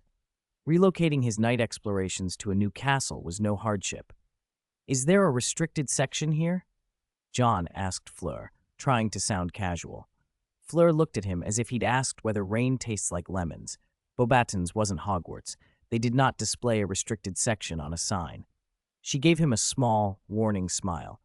"There are some places you shouldn't poke around." That was all the answer he needed to know and ignore. When night fell, John slipped on a level 4 disillusionment charm and began his nocturnal reconnaissance. Rumors already whispered through the school, footsteps heard at midnight with no source, ghosts seen by the Flamel fountain hunched and searching, faces so pale they were compared to long-hanged vampires. It suited him well. Chapter 38, Learning and Creation. "John, do you know the Abraxons have been losing feathers?" Madame Maxime fretted. Lately, the great horses had been shedding so much their wings and manes showed bare patches. Even the strongest malt whiskey failed to lift their spirits. Fleur's gaze lingered on John. He had been the model exchange student by day, but something in her told her he should not be ruled out as a suspect in the horse's decline. "Abraxons? Those enormous horses?" John feigned surprise. "I don't know. Lately I've been buried in alchemy books." He even produced a list of titles to prove it. Beauxbatons, with 700 years of history, held a rich trove of materials, possibly even more alchemical lore than Hogwarts, for the school had a certain famed alchemist among its alumni. Many of Flamel's writings were stored there, and John was eager to study them. Fleur hesitated, glanced at his book list, and, though still uneasy, left him to his studies. John spent nearly an hour in the library before walking out with his arms light and his temples rubbed as if he'd been at it for hours. He had been patient. He hadn't used his Studious 2.0, saving it for when it would matter most, perhaps within Flamel's own alchemical rooms. For nights, he had tried the simplest methods: knocking, tapping, feeling for hidden panels around the Flamel couple fountain. Persistence paid off. Hidden at the fountain's base was an entrance to a sealed chamber, a small alchemical workshop and archive. Inside, notes and materials filled tables and shelves. A diary among them bore the unmistakable handwriting of Nicholas Flamel. It looked like a room left in a student's care, practical, earnest, and full of instructional detail. The notes, written by Flamel in his youth, were exactly the kind of guidance a young alchemist would treasure. John devoured them. He could not resist. He took up a quill, dipped it, and wrote into the diary, "Dear Nicholas, there are aspects of alchemy I do not understand. I would be grateful for any guidance you can offer." No sooner had he finished than a neat hand, inked as if by an invisible author, appeared beneath his words. "Of course, dear John, you might find the answer to your question in the 7th notebook from the left on the 3rd shelf of the bookcase. I hope it helps you." John sprang up and hurried toward the indicated shelf. Section 33. In the 7th notebook from the left on the 3rd shelf, John found notes on how to sublimate and refine a substance. He was ecstatic and didn't forget to write a thank you in his diary. "Thank you, Nicholas. You've helped me a great deal." "You're welcome." Words appeared on the page. That discovery was the most pleasant surprise of all. A remarkably magical diary, almost an encyclopedia that answered him. It was a book made by Nicholas Flamel, containing his alchemical insights, and when placed on the bookshelf, it functioned like an intelligent index. Objects that retained traces of their owners weren't unheard of, portraits at Hogwarts, for example, but this was on another level. John could almost have sworn Nicholas Flamel lived inside it, though his head told him that was impossible. With that book and the room full of research, John's alchemy at Beauxbatons leapt forward. He used hippogriff feathers to fashion a pair of flying shoes, slightly slower than a broom but far more maneuverable, and he added a permanent directional charm to a set of 9 badges so that wherever they were, each badge would point to the others. Like stars guarding the moon, they would show one another the way. John planned to give 8 away and keep one. To be the next great leader, his mind drifted toward Dumbledore. He couldn't do it alone. Even Dumbledore had the Order of the Phoenix behind him and Hogwarts' reach across the country. John needed connections, and badges were a tool to maintain them. He wanted a club, a team that would follow him. One of the badges would be for connections, something he sorely lacked. Coming from a Muggle family, he had no long lineage of pureblood ties, no half-blood family network to rely on. What he could do was surround himself with talented, powerful, or fiercely loyal people. A genius witch or wizard, a second-generation scion with influence, someone who would never betray him. He stayed in the alchemy room until dawn, then crawled back to his dormitory and slept 2 hours before daybreak. It was the holidays. No one cared that he'd been slacking. Some even remarked that after the black-haired boy disappeared from view, things had felt quieter. Chapter 39, Portkey and the Hungarian Horntail. John, perhaps we could go see it, the Quidditch World Cup group stage, Fleur said. After a month together, Fleur had warmed to John. Though she was 3 years older, John didn't feel childish. He moved with a confidence and maturity beyond most boys in his year. The group stage? John asked. We could go. He waved his wand, and the books on the desk flew back to the shelf. He hadn't expected Fleur to be a Quidditch fan, but who didn't love Quidditch? The World Cup came every 4 years, and this group stage was already underway. You said it's in Bulgaria. How do we get there? Fleur smiled. I know a place that sells portkeys, 3 galleons each. Wizards had it easy compared to Muggles. A portkey could take you across the world in a heartbeat. John, curious about portkeys, agreed immediately. Fleur, delighted, brushed a ribbon of silver hair against his cheek and giggled, I've always wanted to travel without adults. They used flue powder to reach a hidden Parisian shopping quarter, its wizarding equivalent of Diagon Alley. Fleur led him through narrow lanes until they found the portkey in a side alley, a shabby man in a fisherman's hat and a stained brown coat. He was unshaven, reeked faintly of alcohol, burped openly, and held what looked like a discarded shoe. John leaned in and whispered, Are you sure he's reliable? What if he throws us somewhere random? Fleur hesitated, then shrugged. Probably. I think so. The drunkard grinned with dead eyes. 3 galleons. Guaranteed smooth trip. Reluctant but determined not to miss the chance, they handed over the money and took the shoe. They held hands to avoid losing each other. The moment John touched the portkey, he felt an odd tug in his stomach, as if a hook had latched there and yanked him forward. His feet left the ground. For an instant, he and Fleur were falling. When they hit, it was a heavy, painful thud. John rubbed his back, stood, and looked around. This doesn't look like a place for Quidditch. It's that swindler. I'm going to kill him. Fleur's face, usually so composed, was black with anger. The portkey was unstable. Instead of Bulgaria, they'd been dumped in a remote, unknown forest. The portkey was already gone. No way to return. We should find someone, John said, but it was easier said than done. They walked for hours with no sign of people and almost no animals. Fleur's steps faltered. I can't go on. I need to rest. They had already been walking for at least 3 hours. Even magical creatures were scarce. John missed his flying shoes. Had he known they'd be left in a godforsaken forest, he would have brought them. He tapped his wand. Point me. The wand trembled and pointed north. A small relief. At least they had a direction. Too bad I haven't learned apparition, he muttered. Wouldn't have had to walk. They sat and John picked a few strange-looking fruits from a tree, offering them to Fleur. She curled up and murmured, I'm sorry, John. I shouldn't have brought you. She looked like a child for the first time, ashamed and afraid. John wiped a fruit and bit into it. The sourness made him nearly spit it out, but he swallowed. It's okay. We'll be fine. Trust me. She looked at him and, perhaps because he didn't swoon at her beauty, given he wasn't affected like other boys, Fleur felt a steady confidence come back. Fleur was a quarter Vila. Her beauty carried an almost hypnotic effect on people, which made other girls resentful and most boys fawn. She'd never wanted that attention. John was different. He didn't grovel, and over time she'd come to trust him in a way that had nothing to do with romance. "I trust you, John," she said. He handed her another fruit. She bit it and scrunched her face so hard it was almost comical. "John? What, I ate it too," he said with an innocent smile that made her want to throw the fruit at his head. She thought better of it. If they let themselves starve in the forest, that would be worse, and bit it down again. As night fell, John lit a small bonfire, and they sat close.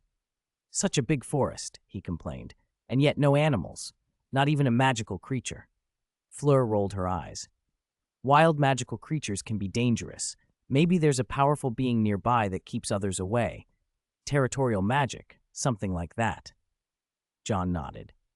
It made sense. Many magical creatures drove others out of their territory. But if a powerful creature kept others away, why hadn't it shown itself in all the time they'd been walking? He hadn't finished the thought when rustling came from the trees. Both of them were on edge and had already drawn their wands.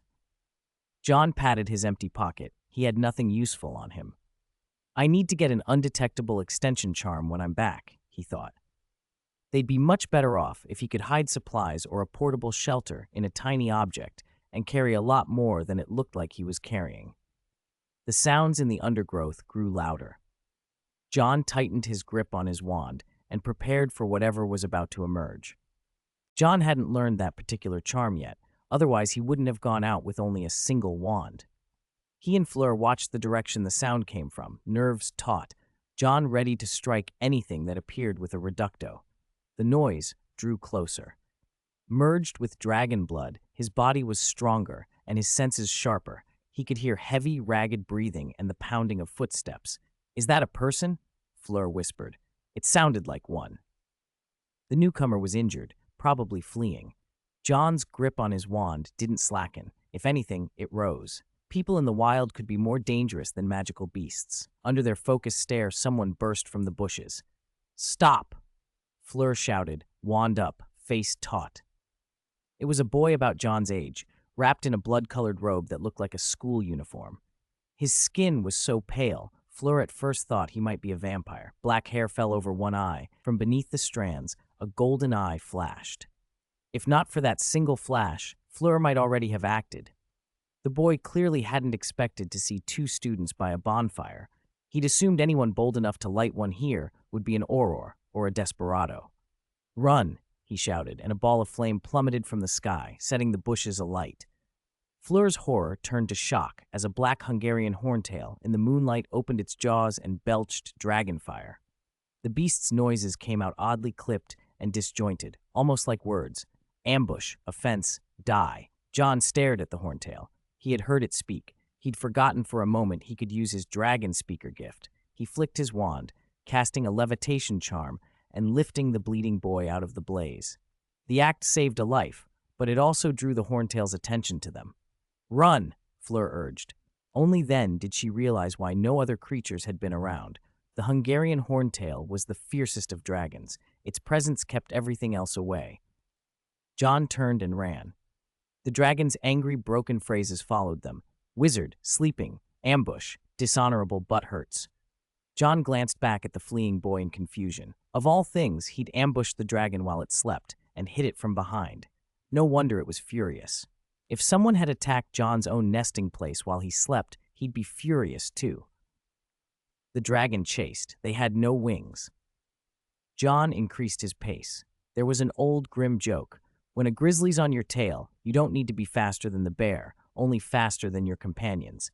And among the three running, John was the youngest, but in the best shape. He pulled ahead of the blood-robed boy. The boy behind them gritted his teeth as the Hungarian horntail reared and snapped. It spat a great fireball. "Stump, come here!" the boy cried, and a tree stump skidded up to block the blast. The stump blackened instantly, but a narrow opening let the boy slip past. He wheeled, face hard. Opugno.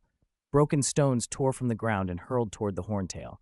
Harmless to the beast, but infuriating, the dragon responded by picking up a giant rock with its tail and flinging it straight at the boy. Fleur tripped, felt the ground shudder, and turned to see the boulder rolling toward her. "Expulso!" she cried. A white flash struck the boulder, shattering it. Splinters of rock nicked Fleur's cheek. John barely had time to react before the horntail swooped. The blood-robed boy kept up his attacks, but the dragon's scales were impenetrable. As it charged down, the boy had only time to throw up a shield. Protego! John stepped in front of Fleur and cast his own Protego. A white, glowing barrier sprang up. The horntail's spiked tail sliced through trees as if they were kindling. Splinters and stones slammed into John's shield. His boots sank into the soft earth from the impact. The 50-foot behemoth roared at the moon, scales gleaming like black iron, yellow eyes flaring, bronze horns and a spiked tail glittering. It opened its maw and poured dragon fire over them. "Die, die, die!" it raged. John kept weaving shield charms while Fleur scrambled to her feet. She threw up a flame-freezing charm. The flames that hit them lost some of their heat, but the three of them still struggled inside the inferno. "Enough!" John suddenly shouted. His pupils narrowed in an instant until they were vertical slits. The roar that left him sounded like a dragon's call to ordinary ears, but it carried meaning. The horntail paused. The continuous stream of fire ceased. It stretched its neck and scanned the clearing. Fleur, still trembling, stared at John. "What did you just say?" she asked. John had spoken in dragon speech. To anyone else, it had sounded like a roar. The blood-robed boy stopped casting spells and looked at him outright. John stepped forward. The horntail had yet to put the small human before it together with the voice it had heard, but now it looked down at him with growing interest. "We mean no offense," John said again in dragon. The horntail's great yellow eyes widened in surprise. How do you speak the language of dragons?" the beast rumbled. John inhaled. His eyes were the slitted dragon-like pupils now, and a quiet, terrifying aura spread from him. "My name is John Wick. My companions and I stumbled here by accident. We mean no offense to you." He lowered his wand, palms open, to show he spoke sincerely. The dragon considered him, the tension along its body easing. "You are a dragon speaker," it said slowly. The hostility drained from its posture. The two students watching were speechless. "Dragon speaker, Amerham accepts your apology," the horntail said, bowing its massive head slightly. Fleur gaped. Dragon speech. Merlin himself had been said to understand dragons, and no one after had been known to. She had thought John just another Hogwarts pupil. The blood-robed boy looked at John with a mixture of astonishment and wariness, his grip tightening on his wand. Dragon speakers clearly carried a special weight with dragons. With time and a few more words, John learned the rest. The dragon, Amerham, had been minding its own business asleep in Dead Breath Valley, in Scandinavia, when the blood-robed boy had crept up and struck its rear. Even dragons had needs and vulnerabilities. The attack had woken Amerham, and the beast had chased the boy for hours. With the explanation, the immediate danger ended. Amerham rumbled and turned away, accepting the apology. The three of them were left standing in the smoking clearing. The blood-robed boy hesitated, then stepped forward. "Thank you for your help," he said softly. "Humph," Fleur sniffed. "If it weren't for you, we wouldn't have been dragged into this." The boy glanced at her, lips curving with something like contempt. "I didn't ask for your help," he sneered. "You," Fleur bristled. John stepped between them and offered his hand. "John Wick, Hogwarts student." "Heinrich Edgar," the boy replied, taking his hand after a beat. "Durmstrang student." Durmstrang. John hadn't expected that. The school had a reputation for harshness, for favoring the dark arts, and for breeding some of Europe's darker wizards. Somewhere in his mind, he remembered the name Grindelwald linked to that school. He tried not to think about where a faulty portkey might have sent him. He muttered, "I can't believe I'm almost out of Europe." Nearby, Fleur's eyes had narrowed when she heard the surname Edgar. "Edgar," she breathed, "a dark arts family." Chapter 41. Duel and Durmstrang. Few families openly practiced the dark arts, but the Edgars did. They were fanatical and loved to challenge the strong. Once an Edgar had even challenged Grindelwald. After losing, he became Grindelwald's loyal subordinate. Because of this, an Edgar was often called the strong's deputy. Only someone stronger could conquer an Edgar and bend him to their will. Likes challenges? John realized, remembering how Heinrich had provocatively touched the dragon's rear. There was a method to it. After the three of them met and introduced themselves, John learned where he was. Scandinavia, home to Durmstrang. Edgar, can you get us out of here? John asked. Heinrich looked at him. He had a delicate, pale face that reminded John of Malfoy. Then Heinrich surprised him. He removed the glove on his right hand and threw it at John's feet. I challenge you to a duel, he said.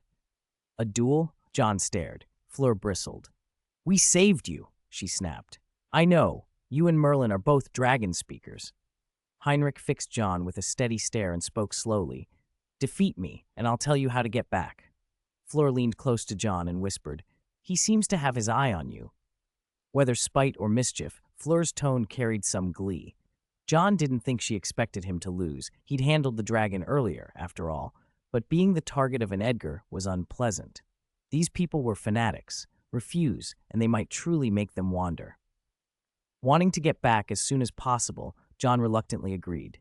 He remembered Professor Flitwick, the small-statured champion of dueling, and found himself taking the familiar positions. John and Heinrich stood back-to-back with wands in hand, walked backward, counted aloud, and at 10 turned and attacked. John was quicker. He opened with Reducto. Heinrich put up a shield charm, then counterattacked. The duel wasn't the clumsy jostling of students. It was the measured exchange of experienced fencers. Their wands flashed like sabers, curses and charms sparking. John dodged a minor hex and raised his hand for his most powerful charm. Heinrich did the same. Incendio, they shouted together. Two streams of fire smashed into each other, exploding into a sea of flame. John's level 4 Incendio met Heinrich's head-on, but John had the edge. The orange-yellow blaze surged and began to overrun Heinrich. Just before Heinrich would have been engulfed, John cut his blast back and struck with a low-powered shattering spell. You lost, John said, lowering his wand. His left hand hung at his side, his right was clasped behind his back. Heinrich stood, picked up his wand, and bowed his head. You are indeed very strong. I've lost. He conceded cleanly. Relief flickered through John. Now he can show us the way out, he thought. I can tell you how to leave, Heinrich said. Go to Durmstrang. There's a flu network there. John hesitated. Durmstrang was notoriously unfriendly to Muggle-borns, but decided to take the chance. If he kept quiet, who would know? With Heinrich leading, they left Dead Breath Valley and climbed the mountain path. Unlike John, who'd arrived by mistake, Heinrich's carriage was already waiting outside when he exited the valley. Young Master Heinrich, who are these two? The white-haired butler asked, eyes narrowing as he scrutinized John and Fleur. You don't need to ask so many questions, Rick, Heinrich replied, dismissive. The old butler fell silent. John was surprised to see Rick. Pure-blood wizard families usually kept house elves, but the Edgars employed servants instead. The carriage rumbled toward Durmstrang Castle. All the while, John felt Heinrich's eyes on him, then shifted left, and Heinrich turned with him. He moved right, and Heinrich followed. John was beginning to feel harried. Fleur, trying not to laugh, said, Edgar, the Strong's deputy. John groaned. Was this Edgar going to follow him around? Was that what strong meant? He'd come on vacation, forced to continue classes, simply wanted to watch a game to relax, and instead had been thrown into Dead Breath Valley and chased by a dragon. His first-year break felt ruined. Durmstrang Castle was austere compared to Beauxbaton's elegance or Hogwarts' weight of history, a 4-story fortress set among wild, magnificent scenery. Behind it lay a high mountain lake, where students who stayed behind sometimes stripped and dived in. The place was unplottable, hidden by magic. Fleur had initially disliked Heinrich despite his handsome face. Inside, the other students treated Heinrich with thinly veiled contempt. They barely acknowledged the two outsiders. That shared indifference softened Fleur a little. They reached a hearth. Heinrich told John, You can reach Place du Chaudron Baveur from here. Thanks, Heinrich. If you visit Hogwarts, I'll give you a proper tour, John said warmly. Heinrich's response was unexpectedly enthusiastic. I will go, he said in a low, hoarse voice, nodding. His excitement made John think they might meet again. They shook hands, said goodbye, and John and Fleur stepped into the green flames. The flu transported them through a series of connections. From Durmstrang, they found a port key, hopped a few transfers, and finally arrived back at Beauxbaton's. They were exhausted, physically and mentally, but the ordeal had brought them closer. Over the following days, John spent long hours in the alchemy room. Fleur would occasionally bake cookies and sneak them in.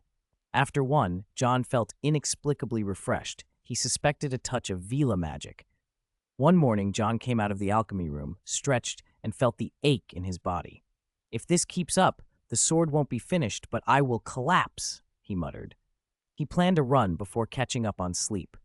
Returning to his dormitory after the run, he found a letter on his bed. It was from Dumbledore. "Dear John, I hope you're enjoying your holiday. I apologize for disturbing you, but I have a small request I hope you can fulfill. Go to Montmorency Street."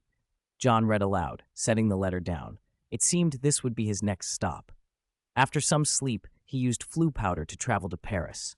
Montmorency Street was one of the oldest lanes in the city. As he walked, John felt watched. The instinct wasn't wrong. He used the reflection in a nearby shop window and spotted a man following him, casually, as if a young wizard posed no real threat. John smiled coldly. He slipped into a quick stride and cut across to a corner. The man followed. Turning the corner, the talesman found John gone and was startled. "Stupefy!" John cast before the man could react. The stunning charm hit the pursuer in the chest. John stepped from his disillusionment charm and stared down at the unconscious man. He used a levitation charm to hoist him up, tied him securely with rope, took his wand, and tossed it out of reach. Then John turned his attention to the street. An old house, wrapped by a beautiful garden and seeming almost ignored by passers-by, caught his eye. He paused and decided to inspect it. Chapter 42, Death Eater and Teacher. He approached the ancient house and peered at its facade. Something about it felt off, steeped in history, and yet kept out of sight. The street paid it no mind, but John had been sent here. Dumbledore had asked for a favor. He stepped through the gate and crossed the pebble path toward the front door, senses alert for whatever had sent a watcher after him. He knocked on the door, but there was no answer from inside. Just as John was wondering whether he should try the latch, the tightly shut door swung open. A frail old man with silver-white hair peered out, his face lighting with pleasant surprise when he saw John. "You've finally arrived. Come in for a cup of tea. If I remember right, the leaves are in the cupboard." He opened the door wider, muttering like an old man with a bad memory. "Wait a moment. Let me find a book first." John stepped inside and took in the cluttered room. Silver implements lay across the table, tweezers, long silver tongues like chopsticks. He sat, and a teapot near the hearth hopped to the edge of the table as if by its own accord. The tea caddy popped open and tea leaves drifted out, leaping into the pot. The teapot rocked on its little feet. Water appeared out of thin air inside its belly. As it swayed, the water and leaves blended into a steaming pot of black tea. John's eyes widened. The teapot bore clear traces of alchemy. The old man rummaged through piles of books strewn across the floor and table, then pushed them all into a handbag. No matter how many volumes he packed inside, the bag showed no change in weight or size. John recognized the work of an undetectable extension charm. When the old man finished, he stood back for a moment, pleased with himself, and then came to meet him. "Sorry to keep you waiting. I've been storing things away so long I sometimes forget where they are," he said, and reached for John's hand. John took the trembling hand carefully. The man's fingers were as fragile as old parchment. When they touched, the old man gave a quick gasp of pain. Alarmed, John pulled his hand back. "It's all right," the old man said when he saw John's worry. "Hello, John Wick. My name is Nicholas Flamel." Nicholas Flamel, the name John had been thinking of, stood before him. He looked spent, his body bent by years. "I meant to teach you myself sooner, but recent events have delayed me. Still, my diary tells me you are very talented." Flamel handed John the handbag filled with books, smiling. The diary had been crafted by Flamel himself. It contained a projection of a younger Nicholas and served as a means of remote communication.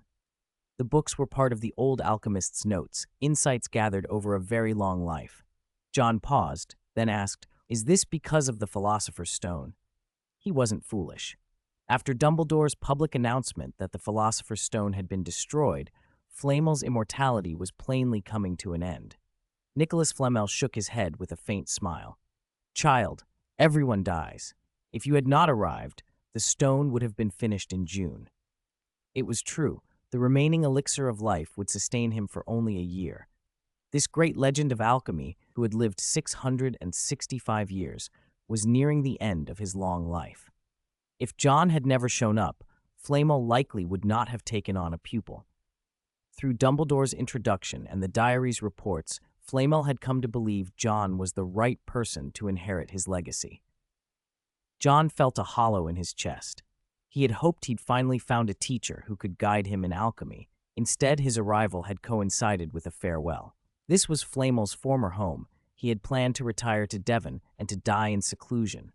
Holding the handbag, John felt the weight of the moment. "Teacher," he asked quietly, "who was the man outside earlier?" Flamel smiled when John used that title. Though they had just met, the name made them sound like a teacher and student who had been together for years. That was a Death Eater. Even with Lord Voldemort defeated, some still covet his return. At the mention of Voldemort, Flamel's expression grew grave. He had lived through 2 Dark Lords and understood the pathological hunger for immortality. Though Voldemort had been overthrown 12 years ago, his followers still sought Flamel, hoping to use him to resurrect their master. For the moment, Flamel had left his wife to come here and teach John. John spent the last part of his holiday with his new teacher, absorbing everything he could. Flamel's knowledge stretched far beyond alchemy. Runes, charms, magical creatures, all were within his mastery. Days slipped past. John became like a sponge. Flamel watched him with satisfaction. Alchemy demanded not only talent, but an unrelenting thirst for knowledge and perseverance. John had both. In him, Flamel saw a younger self. The same dedication, the same hunger. The Philosopher's Stone on John had been destroyed, but with the one man who had actually created the stone as his teacher, John felt no regret. When the end was near, Flamel spoke plainly. "John, you are the most talented pupil I have ever met." He wanted to spend his last days with his wife, but teaching a student like John gave him comfort and a sense of accomplishment. The work on the path of alchemy will never stop. The Philosopher's Stone is not the end for you, it is the beginning. Flamel had already taught John the method of creating the stone. Standing on the shoulders of a giant, John would see farther. Flamel's expectations for him reached into the future. It was a pity that by the time John might become the next great figure in alchemy, Flamel would no longer be there. They embraced, gentle, reluctant. Flamel showed no fear of death. To him it seemed the peaceful sleep after a long life's work. With Flamel's departure, John's time in France drew to a close. He stopped at Beauxbaton to recover the diary. Fleur was sorry to see him leave. He was one of her few friends. "Fleur, we'll meet again," John promised with a grin. "Maybe not at Beauxbaton, but at Hogwarts." He remembered a story about competitive events between schools. Fleur could well appear at Hogwarts in years to come. He gave her a small badge. She pouted. "Write to me," she insisted. "Your owl is a bit fat. Make it exercise." Basil, the unlucky owl who was often blamed, was once again innocently implicated in the complaint. John promised to heed her words. After their farewells, he wandered the square until he found the drunkard who sold portal passes. When John left, the drunkard was strung up on a statue and his wand tossed in the sewer. "That'll teach you to trick me," John thought. He'd been cheated out of 3 galleons and had taken his revenge. Chapter 43, Dursley and the Scare. "John, you're back. Your mother hasn't been looking well these past few days." John returned home after a month away. Watson greeted him warmly, but then cast a cautious look toward the kitchen. "You didn't do what you promised your mother. As your father, I know you must have been delayed by other matters." Watson could be childish at times, but he never ignored what mattered. Mrs. Wick's mood was one of those matters. John's shoulders tightened. He had spent the last week at Flamel's, a house protected by a Fidelius charm so strong that not even owls could find it. He hadn't written his usual weekly letters, and his mother was furious.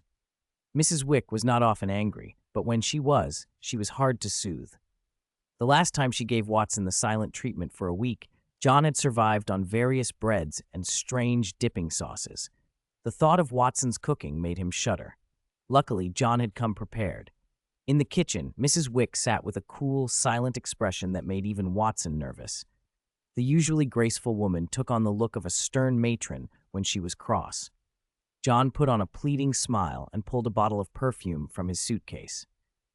"I brought this for you from France, Mum." His shameless display worked. Her anger melted in less than 3 seconds. Still, a mother must scold. "Little John, you haven't grown up yet. Going off to dangerous foreign places and forgetting to write to your mother. How could you?" John accepted the rebuke with a practiced bow, looking exactly like Watson in his contrition. Watson watched from the doorway with a relieved grin, clearly thinking the child was teachable. After soothing his mother, John climbed to his room. Watson gave him a bundle of letters. "These are all from your friends," he said. One owl was too old and rather missed the mailbox. Watson left quickly, hurried away by Mrs. Wick's warning about wearing leather shoes on the stairs.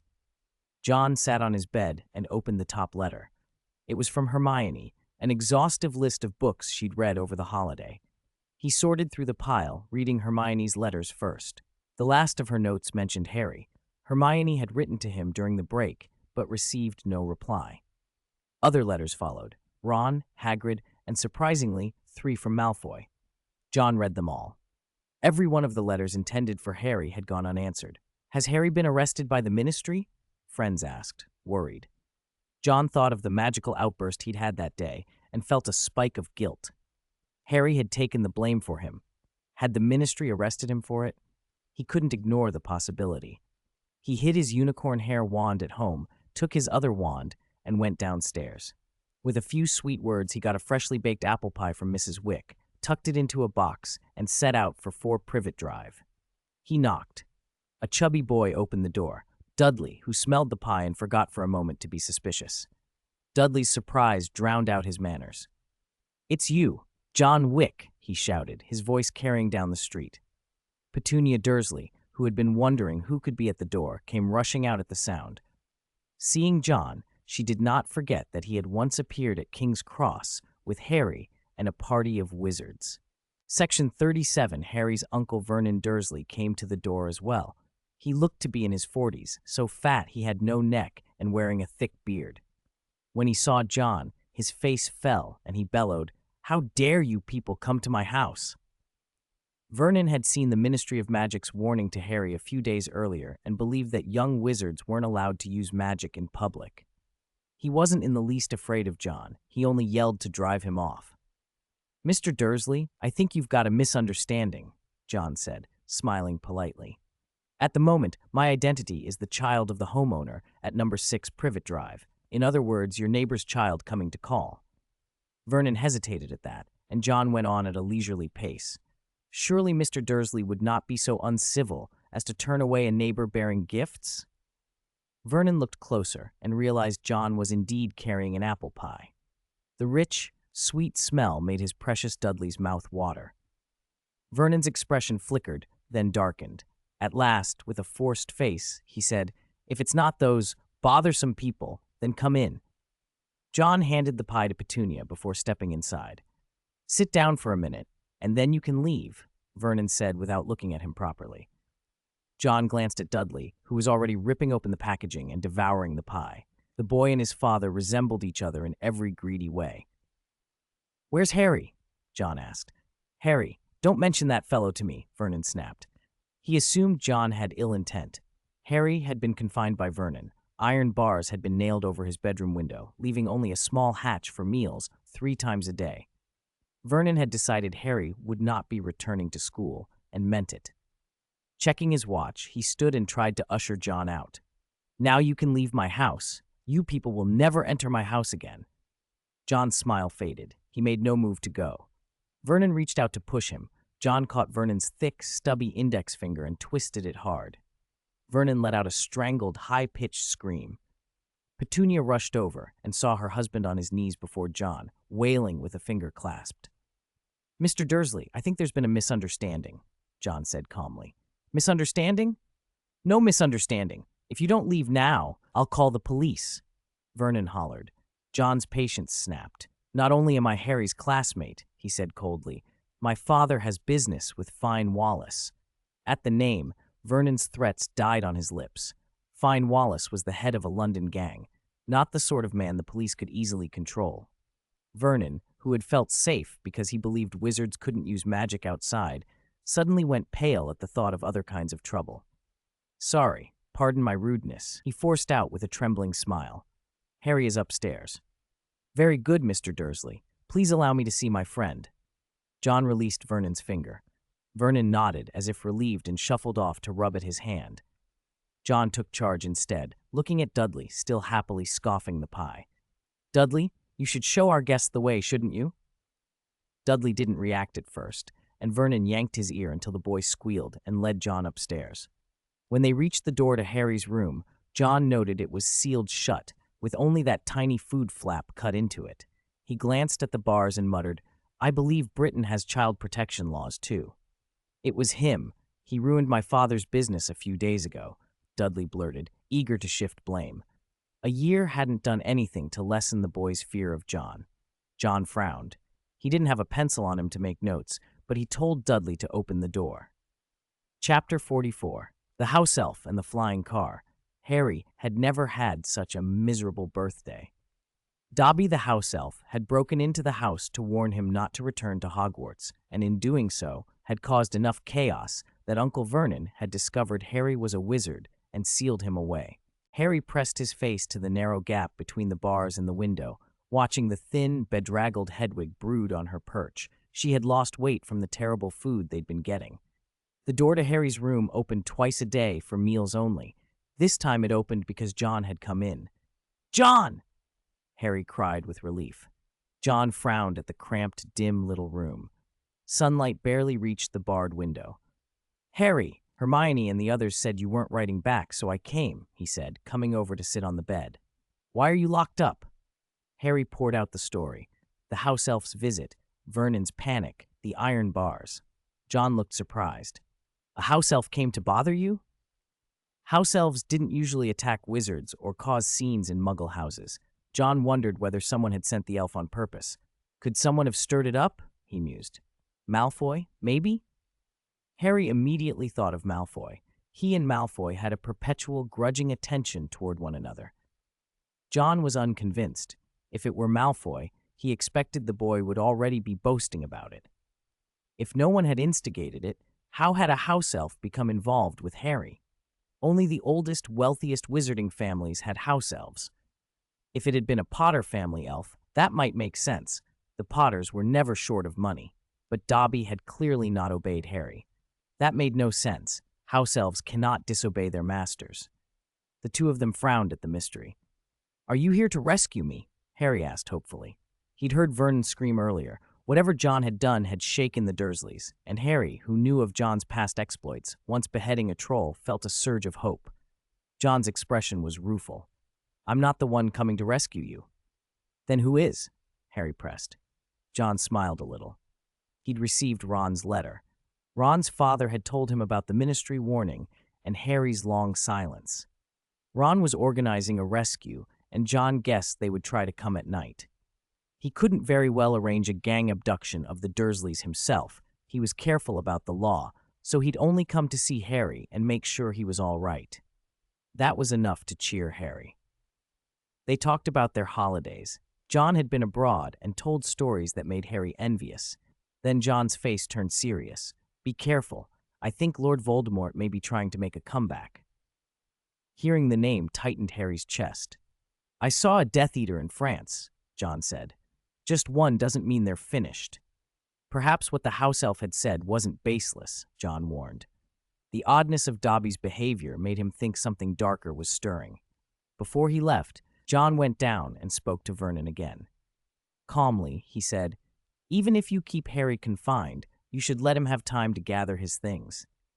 Vernon, terrified at the thought of Fine Wallace and whatever connections John had hinted at, hurried to obey. "I'll move his things up right away," he muttered, keen to get John out of his house. Harry's trunk and suitcase were brought upstairs. Harry wondered how John had managed to cow his uncle so completely. If he could do that, why hadn't he just forced Vernon to free him? John's methods remained a mystery, but they had won a small victory. That night, John went up to his attic and opened the window. He heard the roar of an engine and saw a teal car flying across the street toward the Dursleys' house. 3 red heads filled the windshield. He didn't need to think to know it was the Weasleys. John rubbed his chin. A Muggle car modified with magic, he murmured. Remarkable engineering. Alchemy, really. He suspected Mr. Weasley, who worked at the Ministry's misuse of Muggle artifacts office, had a hand in it.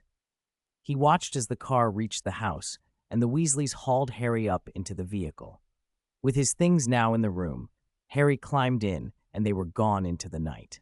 When Vernon woke the next morning to find the window open, he was convinced John had called a gang to break in and tear out his window in the night. He lost sleep, fretting about it for days, and Dudley, for all his earlier bravado, was grounded. Petunia feared her precious son would develop a condition she couldn't bear. Dudley suffered for it. He couldn't go out and bully other children, and his boredom made him more miserable than anything to do with John. Meanwhile, John had his own concerns. He was writing to a bladesmith named Ben Abbott.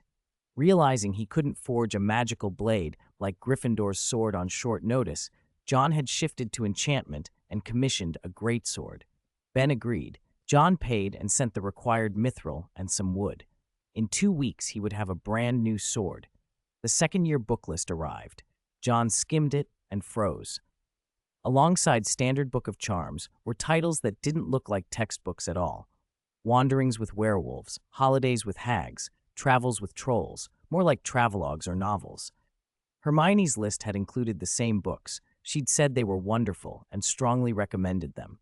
John wondered if Hermione had foreseen something, but he set the thought aside.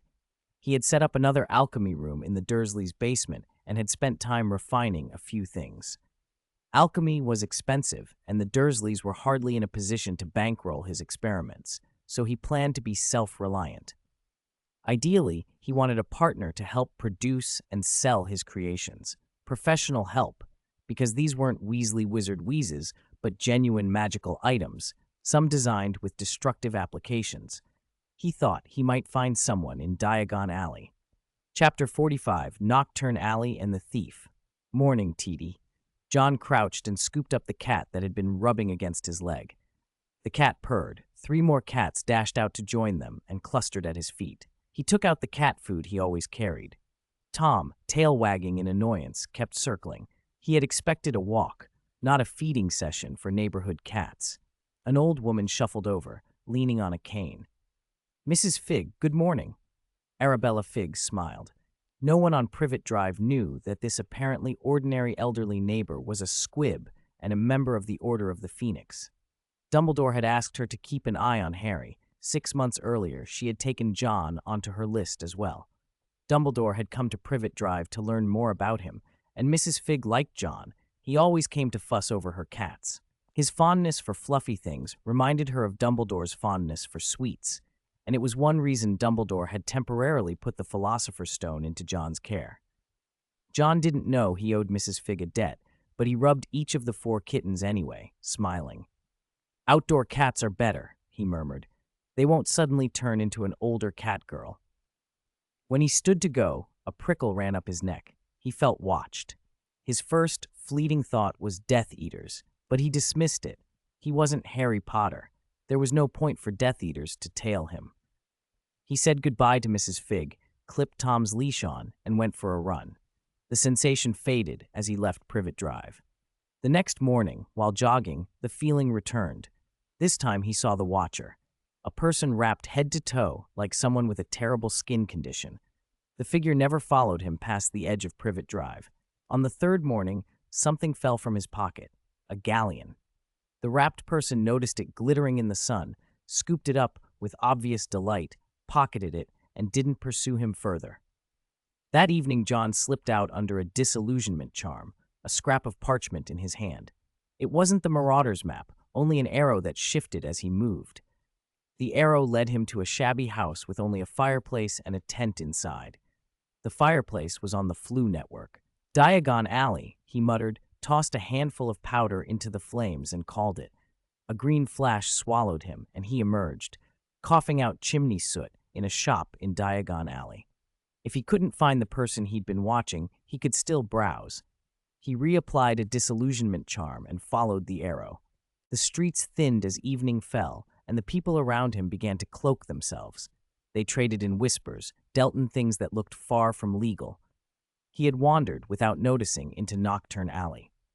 Nocturne Alley was a world apart from Diagon Alley, the hub of less reputable commerce. Through a grimy window, John saw a man arguing with the proprietor of Borgin and Burke's. "You've no idea how much effort I went through to get this," the man shouted. "How much effort?" the shop owner sneered. "It's a tiny sneakoscope. Mundungus Fletcher, the quality of your stolen goods keeps getting worse." Mundungus slammed the door and stalked off in a sulk, too wary to retaliate at Borgin and Burke's. As he left, he muttered about Dumbledore making him keep an eye on that kid. Dumbledore's orders had cost him chances to earn quick galleons. He was heading toward the leaky cauldron to drown his disappointment and see what grifting opportunities remained when he cut down a narrow alley and felt a wand press hard into his lower back. "Don't move," a voice said quietly. "Try anything, and you'll have a hole in your stomach. Then pretend I didn't warn you." Mundungus's knees went soft. "Take it easy. I've got a few galleons on me," he stammered, cursing his luck. He fumbled for his wand, but the thief had already snatched it from his waist. Disarmed, Mundungus froze. "Looks like you've been watching people," the thief said, her tone low and threatening as she shoved Mundungus against the alley wall. Mundungus laughed nervously. No, I wasn't spying." John kept his voice low so Mundungus wouldn't know who he was. The name Dumbledore drifted in the conversation. It explained the Watcher's presence. John guessed correctly. Dumbledore had asked someone to keep an eye on him. He'd had run-ins with Death Eaters in France, and possession of Nicholas Flamel's notes alone could drive unscrupulous sorts to desperate lengths. Now that he knew Mundungus was working under Dumbledore's orders for protective reasons, John had no wish to rough him up. But he was practical. If Mundungus owed his time to Dumbledore, maybe Mundungus could earn that time back by doing a favor.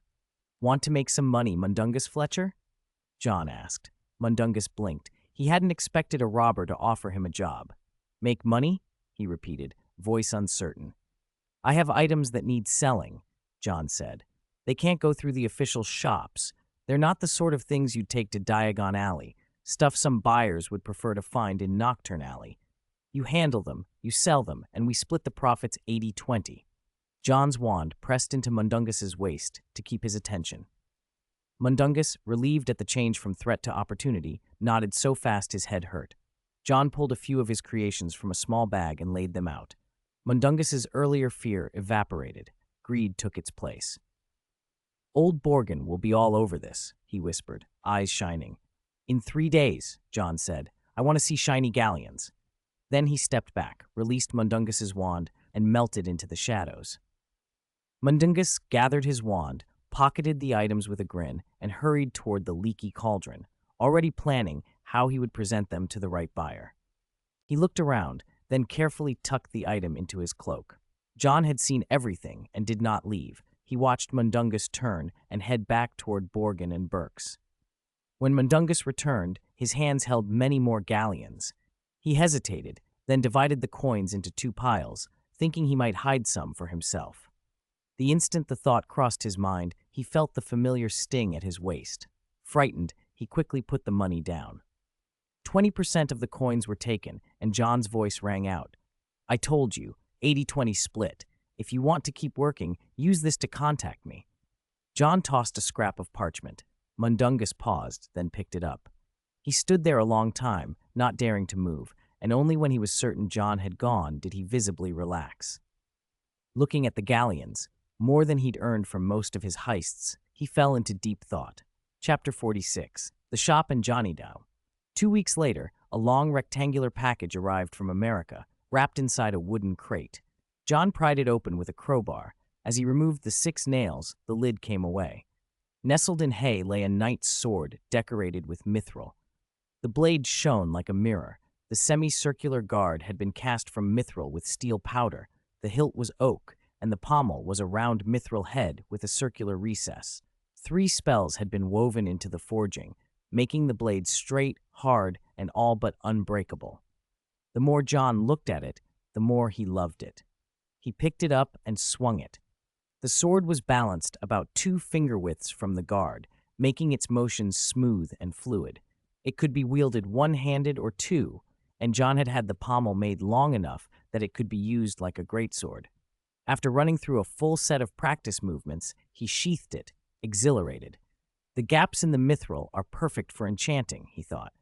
He anchored the sword and, with an engraving knife, carved runes into the mithril guard. Through careful work, he inscribed Fehu representing cattle, harvest, and wildfire, and prepared a rune-based fire charm. He raised his wand, spoke the words, and felt the change in the metal the instant the charm took hold. When he activated the runes, the characters glowed red, and the blade erupted into flame, a sword of iron and fire. A witch hunter's sword, he murmured. If he put on a set of Viking armor, he could have made a good bit part as one. He quenched the flames and slipped the sword into his satchel.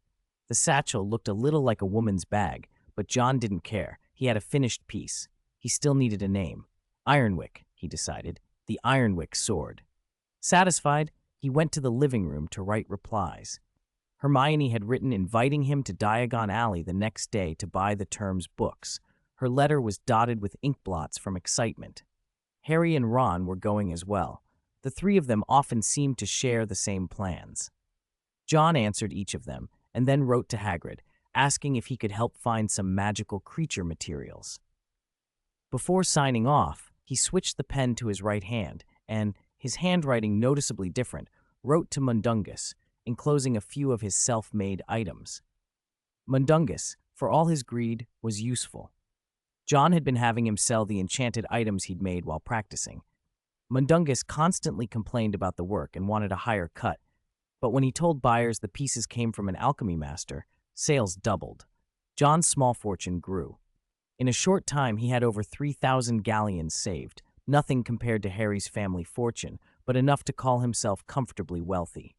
That said, money burned holes in his pockets as quickly as it came in. Hagrid replied quickly with a price estimate for the materials John needed. When John read it, he couldn't hide a gasp. 1,200 galleons, he said aloud. Alchemy really is a money pit. Almost half of what he'd saved would vanish if he bought everything. He envied Hagrid. Having the Forbidden Forest as a backyard was like having a treasure trove. Hagrid had already left out some items he thought John didn't need to buy and gave the lowest reasonable price. If John had to buy every single thing, most of his savings would be gone. Tomorrow, I'll go to Gringotts to withdraw money and buy the books, he told himself. He told his parents he was going to London, and Watson cheerfully opened the family safe as if to celebrate. Seeing his father about to go to Gringotts and haggle with goblins again, John stopped him. Under Watson's startled look, John laid a pile of galleons down on the table with a satisfying clink. "Other kids spend for school. You'll be paying for your own," he said. Watson's eyes lit up. He was genuinely proud to have such a capable son, so proud he nearly forgot the sting of paying. John smiled faintly. "Exchange with me. I'll give you a better rate." Watson froze. It was one thing to be strict with his siblings, another to haggle with his own son. John knew that if he didn't set some limits, Watson would go to Diagon Alley and buy every novelty in sight, sending his mother into a fit. With a bit of theatrical pressure, he made Watson pull out his own savings and promised to cover his son's expenses for school supplies. What had been family-funded schooling became Watson's personal responsibility. The next day, the three of them drove to the Leaky Cauldron. Compared to their last visit, it wasn't as foul, probably because Quirrell wasn't on hand. John led them to the back door and into Diagon Alley, heading first to Gringotts. He kept just enough cash for the materials and textbooks and deposited the rest. The goblins' sullen faces brightened. Greedy as they were, no one could deny Gringotts' security. After passing through an anti-theft waterfall, John secretly collected some of the water. It could wash enchantments from the body. He planned to study whether the effect could be replicated. Leaving Gringotts, he saw Malfoy. The boy walked beside a man whose pale, pointed face looked like an older version of himself, likely Lucius Malfoy, and they were heading toward Nocturne Alley. Watson had already received his galleons and was preparing to splurge, dragging Mrs. Wick along. John, knowing he planned to visit Nocturne Alley, cast a disillusionment charm on himself and trailed the Malfoys. Malfoy kept muttering about Harry, and Lucius grew impatient. You've told me that at least 10 times already, he said, glancing at his son to shut him up. Comrade Little Malfoy truly has a deep love for Harry, someone nearby mocked softly, and John suppressed a smile behind his concealment. Mundungus had been living comfortably lately. Freed from constant thievery and only needing to watch the shop and wait for deliveries, he'd traded his tattered suit for something more respectable. Good heavens, I look like a businessman now, he'd said, admiring himself in a mirror, only to see his front door opening in panic. He drew his wand and demanded, "Who's there? Come out now." "Mundungus, you now dare to wave your wand at me." The low, hoarse voice chilled him. He dropped his wand, clasped his hands, and said in a humbled rush, "Mr. Silverhand, I meant no offense. I thought there was a thief." Johnny Silverhand, John's cover name with Mundungus, sat down and looked around the little shop. "So this is the place you took over. Looks like it cost you," he said. No, Mr. Silverhand, you don't understand. 500 galleons to get the best spot. That's all it was," Mundungus protested. He wasn't lying this time. He'd worked to acquire the small but strategically located shop. "All right, you'd better get it renovated quickly," John told him. "Selling is more honest than stealing." John knew retail alone wouldn't make him wealthy, but he'd had Mundungus take on the storefront as a front, a Silverhand Johnny shop. Mundungus was getting used to a life without hiding and didn't want it to end, so he promised to renovate it once. Mr. Silverhand, for all his abrupt departures, was a good patron in other ways. Mundungus watched him go with genuine relief. John left the shop and moved toward Diagon Alley. The Malfoys came out of Borgin and Burke's, apparently having sold something, and as John turned to leave, he saw a familiar figure sprint out of the dark doorway. "Harry?" John was startled. Why was Harry in Nocturne Alley? Harry had been frightened on his first trip there. He had seen shrunken heads in a shop opposite Borgin and Burke's and a large cage full of thick-legged spiders, and the place had felt like a different world entirely. Two ragged wizards were whispering to Harry, and the voices sent a chill down his spine. He ran along the crooked street, clutching at his slipping glasses. The witches and wizards in Nocturne Alley were fascinated by the small boy who had wandered in. John followed close behind, already spotting a few of them edging toward Harry. An old witch with mossy teeth reached for Harry's hand, her smile more eerie than kind. "Lost, dearie?" she purred. Harry stumbled back. Her touch was cold as bone, and in her other hand she held a shallow dish of something that looked disturbingly like dead fingernails. He was terrified, his heart hammered as she leaned in. "I'm fine, thank you. I just want to go," he said, trying to pull away.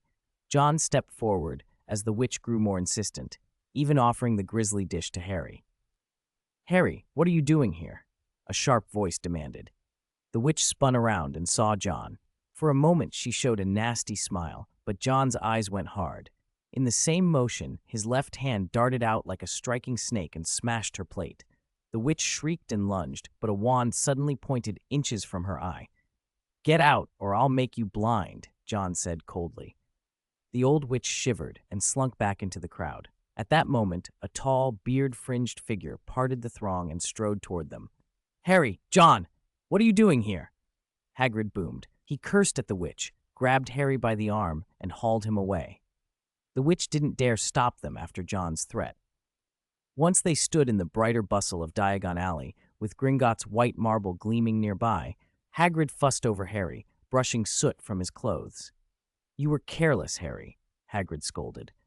Then he looked at John. "Why were you in Nocturne Alley, then?" John shrugged. He wouldn't say he'd been hunting rare alchemical materials.